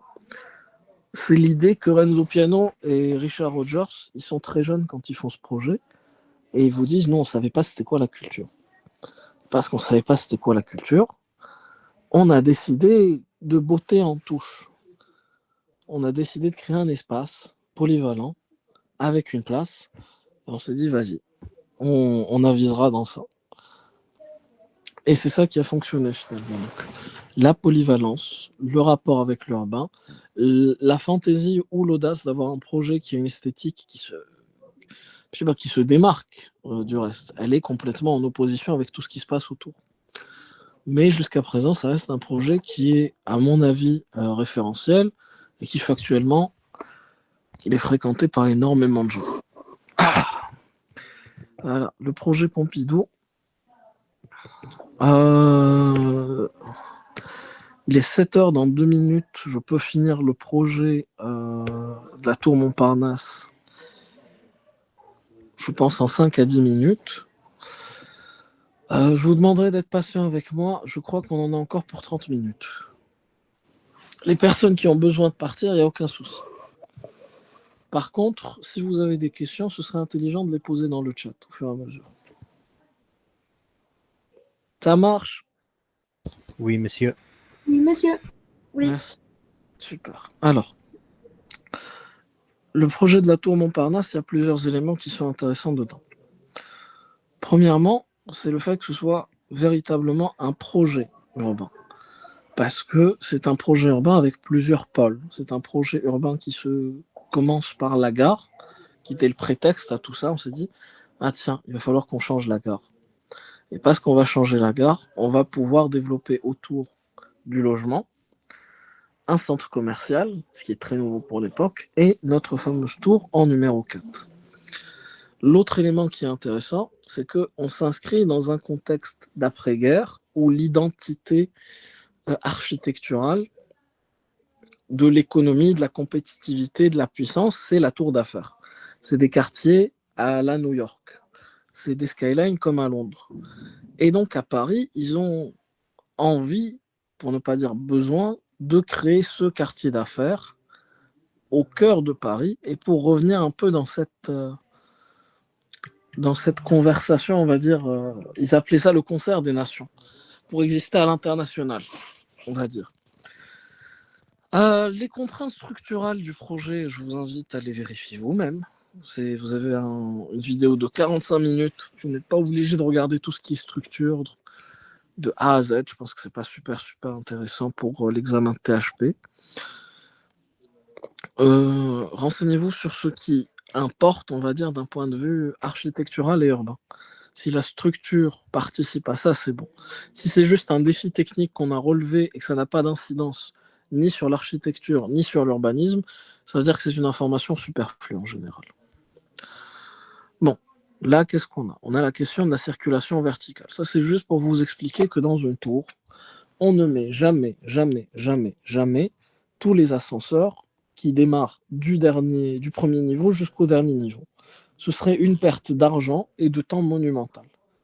On fait ce qu'on appelle des paliers, comme vous êtes en train de les voir ici, qui fait que il y a à peu près toujours des ascenseurs à certains niveaux. Et comme ça, vous pouvez monter d'ici à là, puis de là à ici, puis descendre comme ça. Et donc, ça vous permet d'avancer plus vite. Tout ça, ça s'organise naturellement à l'intérieur du noyau. On avait vu pendant le cours comment est-ce que le noyau il est monté. Bon, c'est une prouesse technique intéressante. Mais bon, vous, en tant qu'architecte, ce qui vous intéresse, c'est que l'intérieur de ce noyau, qui est un espace là où il n'y a pas de lumière, donc vous ne pouvez pas mettre un bureau pour quelqu'un, vous n'allez pas l'enfermer dans un espace là où il n'y a pas de fenêtre, là où il n'y a pas d'accès au soleil. Donc vous allez mettre dedans vos ascenseurs et tout ce qui est corps d'état secondaire. L'autre élément qui est à retenir dans ce projet, c'est la question de la gestion du flux. Et comme on l'avait expliqué, on est passé d'un projet... Enfin, c'est pas qu'on est passé d'un projet, c'est que ce projet a inventé un problème, qui était celui de « il y a trop de monde, ils ne peuvent pas tous rentrer à 8h, on fait comment ?» La réponse qu'ils ont trouvée, ça a été le fait de faire venir les gens par vague. Comme on vous a séparés en plusieurs sections et en plusieurs groupes pour que vous puissiez rentrer dans les espaces là où vous devez rentrer au moment là où il faut rentrer dedans.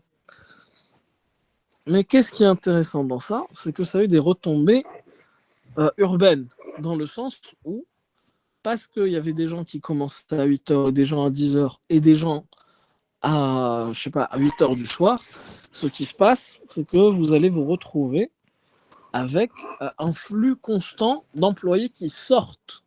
Et quand ils sortent, il passe au tabac journaux, il va s'asseoir à un café, il va partir acheter du pain, il va partir acheter de la viande. Donc, vous allez avoir tout un quartier qui va être dynamisé par la gestion de flux du centre de la tour Montparnasse. Ce qui nous fait discuter la question du chrono-urbanisme, qui est basiquement ce qu'ils ont fait. Le chrono-urbanisme, s'il fallait le résumer en une phrase, c'est qu'à un moment, les solutions architecturales et formelles sont impuissantes à résoudre les problèmes de la ville. Et donc, on est obligé de gérer la ville par le temps. Et quand on gère la ville par le temps, il y a un nombre de choses intéressantes qui se produisent. Notamment le fait qu'on pourrait réduire considérablement la circulation. Notamment le fait qu'on puisse rentabiliser des espaces qui ne sont pas rentabilisés traditionnellement. L'exemple des cours ou des stades dans les lycées qui pourraient servir en dehors des heures de cours, voire pendant les vacances. Et encore beaucoup d'exemples que vous pouvez imaginer. Ça permettrait d'avoir des villes qui sont plus polyvalentes, là où il y a une variété d'activités, là où c'est plus facile de trouver ces activités, et là où il y aurait moins de circulation. Donc voilà, le chrono-urbanisme, c'est quelque chose d'intéressant parce que augmentation de la polyvalence, gérer le temps pour solutionner les problèmes, et la question aussi de densifier les usages pour pousser la mixité des équipements et éviter les trajets contraignants. Des questions sur le chrono-urbanisme ?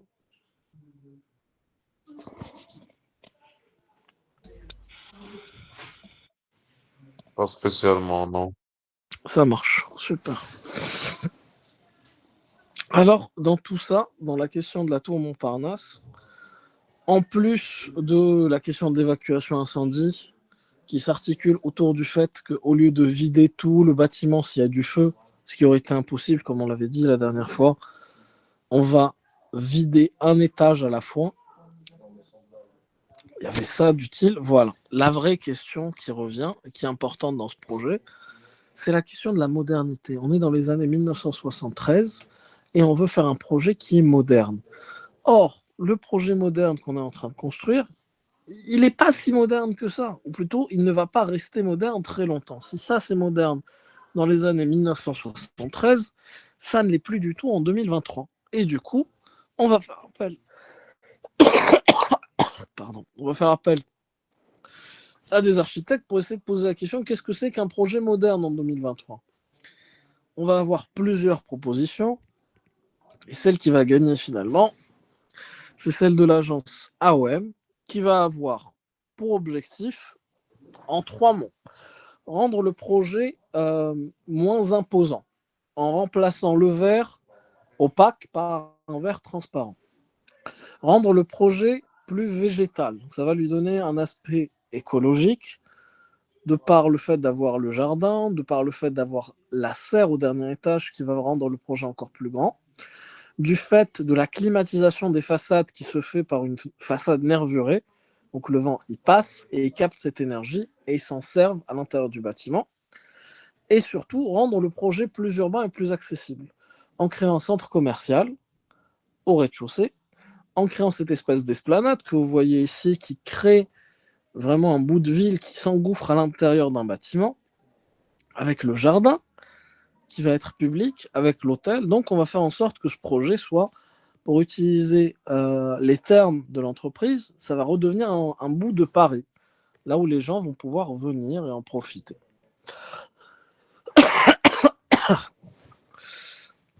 Encore une fois, désolé. Maintenant, en 3 minutes, voilà, essentiel, ouverture, connexion à l'urbain. La question qui vient après, c'est pourquoi est-ce que le quartier d'affaires de Paris, c'est pas le quartier de Montparnasse, c'est le quartier de la Défense. Et la réponse à cette question, elle est assez simple. C'est qu'une tour, ça ne fait pas un quartier, que la tour Montparnasse a été tellement détestée par tout le monde à Paris qu'ils ont créé une législation anti-IGH, anti-immeuble de grande hauteur, qui empêchait les gens de faire des bâtiments de grande hauteur à Paris, parce qu'il y avait cette opportunité immobilière à l'ouest de Paris, c'est-à-dire le quartier de la Défense qu'on va voir, la volonté de désengorger Paris et le fait que, en plus de tout ça, le quartier de la Défense, il est desservi par un réseau de transport en commun. Donc ça, qu'est-ce que ça fait? Ça fait qu'au lieu de se situer sur le quartier de Montparnasse, le quartier de la Défense va devenir le quartier d'affaires à Paris. Je vous demanderai de consulter le début d'une vidéo par rapport à ça, pour bien comprendre le contexte. Mais s'il fallait le résumer, c'est que ça se situe dans l'axe historique de Paris, ou le Grand Axe, qui passe par les Champs-Élysées, et le pont de Neuilly, et l'Arc de Triomphe, et qui part buter directement vers la Grande Arche de la Défense, le cube de Mitterrand. Il y a le fait qu'on essaie de créer ce nouveau quartier, en fait, depuis quelques années, mais qui ne fonctionne pas. Et du coup, les gens, ils ont l'idée de créer un quartier d'affaires à la place. L'autre élément qui est intéressant, c'est l'usage de l'urbanisme de dalle. L'urbanisme de dalle, c'est quelque chose dont vous allez entendre parler, qui ressemble à peu près à ça. C'est-à-dire que vous allez vous retrouver avec plusieurs niveaux de dalles différents, qui permet généralement de séparer les flux piétons entre eux, mais surtout de séparer les flux piétons des flux mécaniques. C'est une idée qui est assez ancienne. On retrouve des mentions de ça dans des écrits de Léonard de Vinci. C'est quelque chose dont la science-fiction s'empare très très souvent, comme dans Blade Runner ou d'autres films et d'autres jeux, là où vous avez littéralement des villes sous la ville et sur la ville, dans des dalles monumentales. Mais c'est surtout quelque chose qui est un peu mort après les années 70, 90. Dans les années 2000, c'était plus quelque chose de très actualité, l'urbanisme de dalle. Là, vous avez une photo du quartier de Beaugrenelle à Paris, qui a un peu cette esthétique de quartier d'affaires, qui est l'un des rares endroits à Paris là où vous pouvez faire des immeubles de grande hauteur. Et là, vous avez donc effectivement des dalles. Mais ces dalles, finalement, elles ne servent pas à grand-chose. Et maintenant, elles sont en train d'être récupérées en centre commercial. Bon, elles ne servent pas à grand-chose, qu'on se comprenne. C'est utile d'avoir cette séparation entre parking, métro, voiture. Puis, vous avez le fameux niveau de la dalle, là où vous allez commencer à avoir vos bâtiments. C'est quelque chose qui est tout à fait utile et pertinent, mais qui coûte énormément d'argent. Et donc, c'est quelque chose qui est de moins en moins d'actualité. Ça a des endroits, on va dire, ça a des cas d'application, comme le quartier de la Défense, là où finalement ça fonctionne, et le quartier des Halles. Mais vous avez des exemples en Algérie, là où on a essayé de faire ça, ou peut-être l'inverse de ça. En s'inspirant du quartier des Halles, on a fait la place Kennedy, ou plutôt on a fait l'espèce de décaissement dans la place Kennedy, qui jusqu'à présent ne fonctionne pas très bien, même s'ils sont en train de le retaper pour en faire quelque chose de plus urbain, de plus attractif. Il faudra voir la fin du projet pour savoir si ça a fonctionné. Ce qui nous amène vers la question de l'art comme point de repère dans le quartier de la Défense. Et comme je vous le disais tout à l'heure, si dans le quartier de la Défense, je vous dis, venez, on se retrouve devant le bâtiment moderne qui fait 42 étages, vous allez me dire, c'est lequel? Par contre, si je vous dis, on se retrouve devant la grande araignée rouge bizarre, vous allez me dire, ah d'accord, il n'y a pas de souci. Devant les éléments, devant le truc qui est rouge, bleu, jaune, ça aussi, ça a du sens. Devant les espèces de ballons, on se comprend. Donc, finalement, on se retrouve devant un problème qui est celui de l'architecture moderne. Ça, c'est le 4e chapitre. C'est la transition entre le 3e et le 4e chapitre. Le 4e chapitre, il porte sur la question de la modernité et de l'identité. Ce qu'on était en train de dire tout à l'heure, c'est que l'architecture moderne, parce qu'elle apporte des solutions standards à des problèmes complexes, on y perd souvent l'identité. Ça, c'est quelque chose de relativement problématique. Parce qu'on se retrouve avec des quartiers qui se ressemblent de plus en plus. New York, Paris, Londres, Alger, Paris. Le souci, donc, c'est qu'on se retrouve devant des architectures qui n'ont pas de personnalité et qui sont des solutions standards à des problématiques qui devraient être pourtant contextualisées. Et ce n'est pas un problème algérien, loin de là. L'ADL, les nouvelles villes, vous en trouverez en Turquie, vous en trouverez aux États-Unis, vous en trouverez au Canada, vous en trouverez partout dans le monde. Parce que c'est cette volonté et au besoin parfois de créer du logement pour beaucoup de gens. Et donc, on revient avec ces solutions qui sont propres à la charte d'Athènes, qui sont celles de la densification. Et c'est des solutions là où vous perdez votre identité. Parce que la photo d'en haut, elle a été prise à la nouvelle ville de Sidi Abdallah, et celle d'en bas, c'est à Staïf. Bon, il y a des degrés à ça, parce que ce que vous voyez ici, c'est une tentative de logement moderne dans le désert qui maintient des touches identitaires. Et ce que j'ai à dire sur ça, c'est que il y a de la réflexion, mais je pense qu'on est en attente, on est en droit d'en attendre mieux. Et un exemple concret de ça, ça a été le travail qui a été fait sur le Mzab. Pardon. Sur le Mzab, par l'architecte suisse André Ravero. André Ravero, c'est un élève d'Épéré, donc quelqu'un qui a travaillé beaucoup avec le béton. C'est quelqu'un qui a plusieurs livres, dont notamment le Mzav, une leçon d'architecture, et la Casbah d'Alger et le site créé à la ville. C'est quelqu'un qui a une méthode qui se base sur l'observation et sur le dessin. Et par l'observation et le dessin, c'est quelqu'un qui finit par comprendre les architectures. Et parce qu'il comprend les architectures et leurs aspects fondamentaux, leurs aspects essentiels, sur cette image, là où il comprend bien que les gens, finalement, dans la Casbah, dans les Casbahs, ils utilisent l'espace différemment. Par exemple, on s'allonge à la terrasse. La cuisine, vous en avez une pour les hommes et une pour les femmes. Les gens s'assoient à même le sol. Ce sont des observations qui sont presque anthropologiques. Parce qu'un architecte se doit de connaître les gens pour qui il construit. Et parce que l'architecte connaît les gens pour lesquels il construit, il peut construire mieux. Et typiquement, les logements d'André Ravero, c'est des logements qui sont modernes dans leur écriture, mais qui sont encore identitaires. Ils sont identitaires pas parce qu'il a dessiné un minaret ou une coupole ou un arc. Ils sont identitaires parce qu'il s'est intéressé à comment ces gens vivaient. Il s'est intéressé au dimensionnement de leurs fenêtres. Il s'est intéressé aux meubles qu'ils utilisaient. Et parce qu'il fait tout ça, il réussit à répondre à cette question qui est complètement problématique en architecture. Comment est-ce qu'on fait quelque chose qui soit moderne pour tout le monde, mais quand même pour des gens spécifiques? Et ça passe par une compréhension très, très, très, très profonde des utilisateurs. C'est ça qui lui permet de créer l'hôtel des postes à Aldaïa. D'ailleurs, on avait eu une conversation avec vos camarades la dernière fois. Il y en a qui n'étaient pas d'accord sur le fait que ce soit un bâtiment moderne.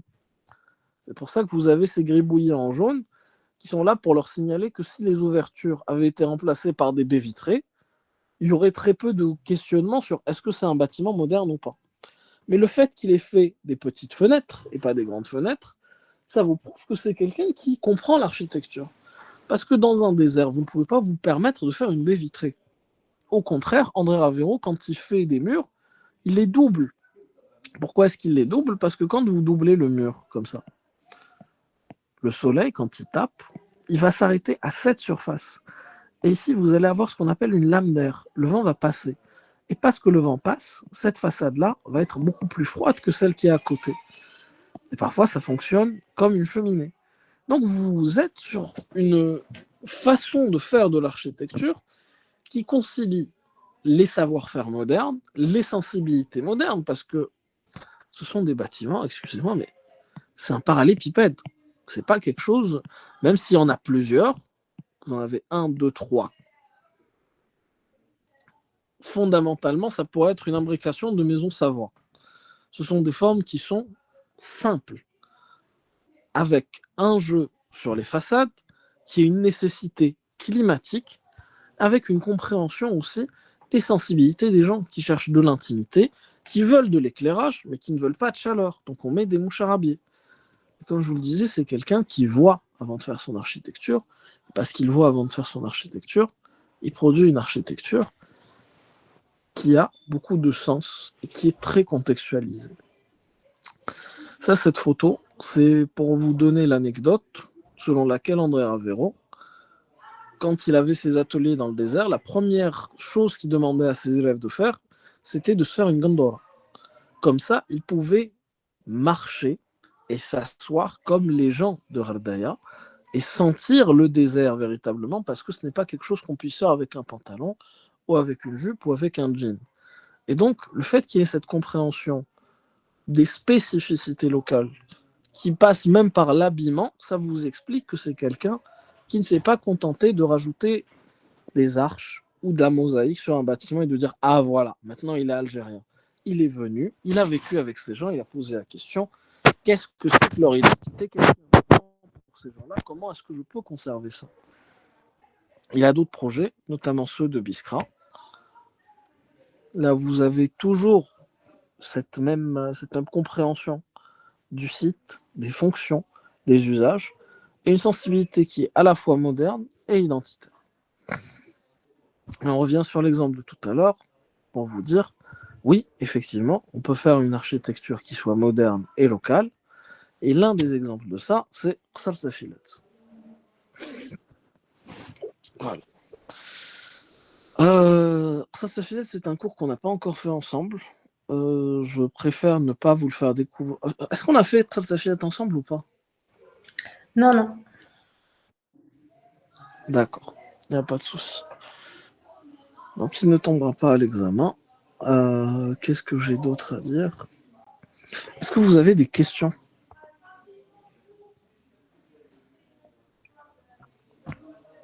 Bon, apparemment non. Est-ce qu'on a des questions? Vous êtes une soixantaine. Dites-moi au moins non, s'il vous plaît. Non, monsieur. Ou bien oui, pardon. Si vous avez une question, il n'y a pas de souci. Je réponds avec plaisir. Mais répondez-moi juste pour que je sache ma position. Non, pas forcément.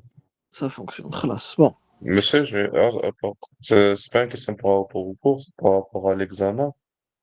C'est, est-ce que l'examen portera sur la généralité des cours ou bien sur les monuments qu'on a étudiés dans les cours? C'est-à-dire, est-ce qu'on aura juste des... C'est-à-dire, tu penses qu'on pourrait faire un examen juste en parlant du centre Pompidou et de Montparnasse? Non, mais est-ce que ça va porter à peu près à comment comment ça s'est développé, pourquoi et l'idée derrière elle et comment. Bien sûr. Sinon, c'est pas intéressant parce que l'examen THP, vous n'êtes pas sans savoir que vous avez documentation autorisée. Si vous avez documentation autorisée, c'est parce que je veux vous poser des questions de réflexion, là où vous vous positionnez, et là vous argumentez. Par exemple, est-ce que comment ça s'appelle? C'est quoi le terme? Daniel Lipsky, il fait de l'intégration par contraste. Qu'est-ce que vous pensez de l'intégration par contraste? En vous basant sur les cours qu'on a vus, est-ce que vous pensez que c'est une démarche d'architecture qui soit cohérente, oui ou non? Et là, vous avez 2-3 exemples de ça. Vous avez le centre Pompidou, vous avez la tour Montparnasse, là où ce sont des projets qui ne sont pas intégrés esthétiquement, mais qui fonctionnellement font du bien à la ville.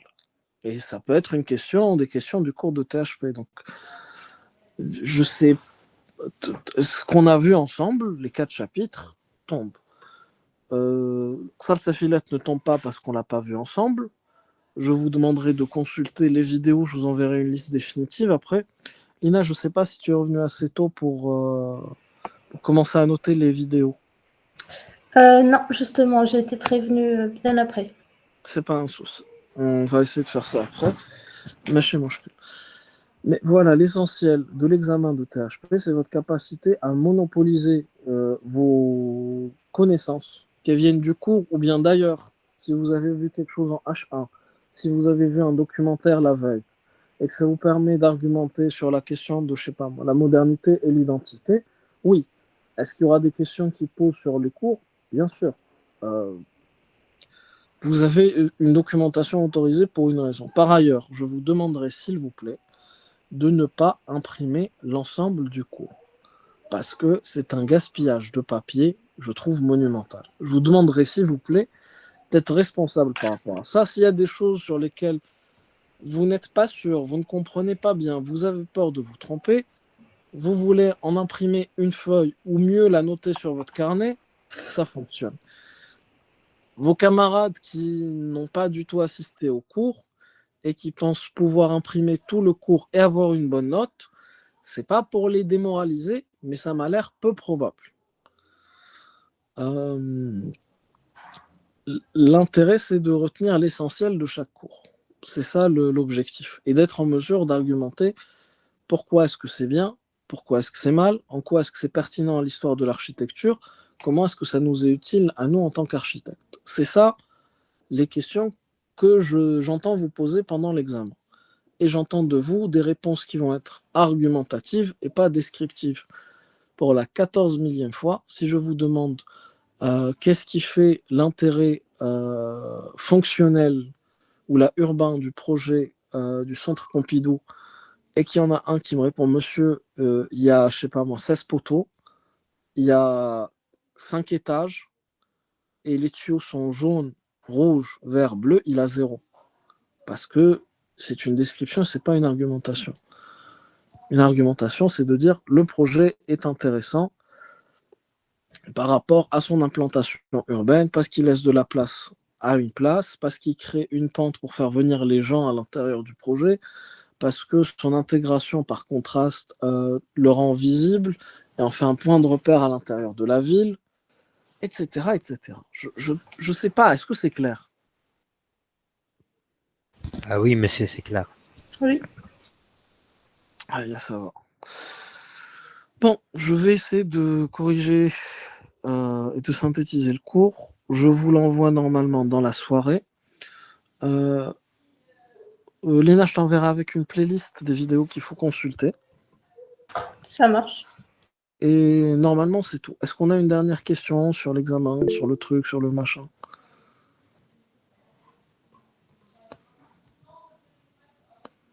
Bon, je vais prendre ça pour un non. C'est monsieur Yacoub qui a posé sa question dans les messages. Ah, c'est bien. Allons-y. Sur les notes qu'on a notées. Mais oui, bien sûr. Esma, si tu as pris des notes pendant le cours, c'est autorisé. En cours, à l'examen de THP, la documentation papier est autorisée, toute la documentation papier. Si vous avez des camarades qui ont du mal en français, ils peuvent venir avec un dictionnaire arabe français. On avait des Syriens l'année passée, ils avaient cette difficulté. Si vous avez un livre, je ne sais pas moi, d'architecture qui vous convient, oui, Akram, j'ai vu ton message, je vais aussi vous envoyer les examens de l'année passée, comme ça vous aurez une idée. Donc, je dois vous envoyer le cours, la playlist des vidéos et les examens de l'année passée. On peut faire entrer un cahier. Oui, Iman, tu peux faire entrer un cahier. La règle, c'est que tes notes papier, tu les gardes sur ta table. Parce que l'année passée, j'avais des gens, ils étaient extraordinaires, ils voulaient s'échanger leurs notes pendant l'examen. Il y a des gens, ils rentraient sans notes et ils voulaient qu'on leur en passe. Bon, si 5 minutes avant l'examen, vous avez le cœur de donner votre cahier à quelqu'un d'autre, moi, ça ne me concerne pas. Faites ce que vous voulez, mais quand l'examen démarre, vous ne pouvez pas échanger vos papiers. Les notes sont personnelles, ce sont des documents papier, que ce soit des livres, vous imprimez un article si ça peut vous aider. C'est vraiment pour vous mettre à l'aise, parce que l'objectif, c'est d'argumenter. S'il y a des informations que vous avez peur d'oublier, notez-les. C'est tout. Normalement, en théorie, vous n'en avez pas besoin. J'ai vu des gens avoir de très bonnes notes à l'examen sans ça. Je vous encourage, pour toutes les personnes qui assistent au cours assidûment, à prendre votre cahier avec vous. Ça m'a l'air très bien. Et je pense que c'est ça.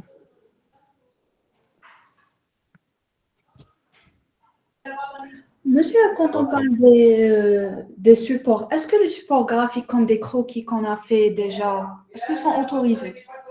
Mais bien sûr. Ok, merci. Évidemment qu'ils sont autorisés. Et d'ailleurs, pendant tout l'examen, vous pouvez répondre. Vous avez toujours l'option de répondre avec un schéma. Si vous vous sentez d'expliquer quelque chose avec un schéma, expliquez-le avec un schéma. Mieux probablement, c'est de l'expliquer avec un schéma et avec un peu de rédaction des fois que le schéma ne soit pas tout à fait compréhensible, ou bien que votre explication soit trop faible. L'un dans l'autre, ça peut vous donner une note complète. Encore une fois, je vous rappelle que l'objectif du cours de THP, de mon cours de THP, c'est de former des architectes qui sont capables d'avoir des réflexions critiques. Donc je veux que vous soyez en mesure de dire ça c'est intéressant parce que ça ne fonctionne pas, parce que ça gagnerait à être comme ça, parce que. Toujours avec de l'argumentation, toujours avec avec ou sans schéma graphique, d'une manière concise, s'il vous plaît aussi, parce que ça sert à rien de remplir 14 feuilles, ça n'a pas de sens. Soyez efficace, allez à l'essentiel. Faites-vous confiance, essayez de vous amuser pendant l'examen aussi, ça m'a l'air faisable.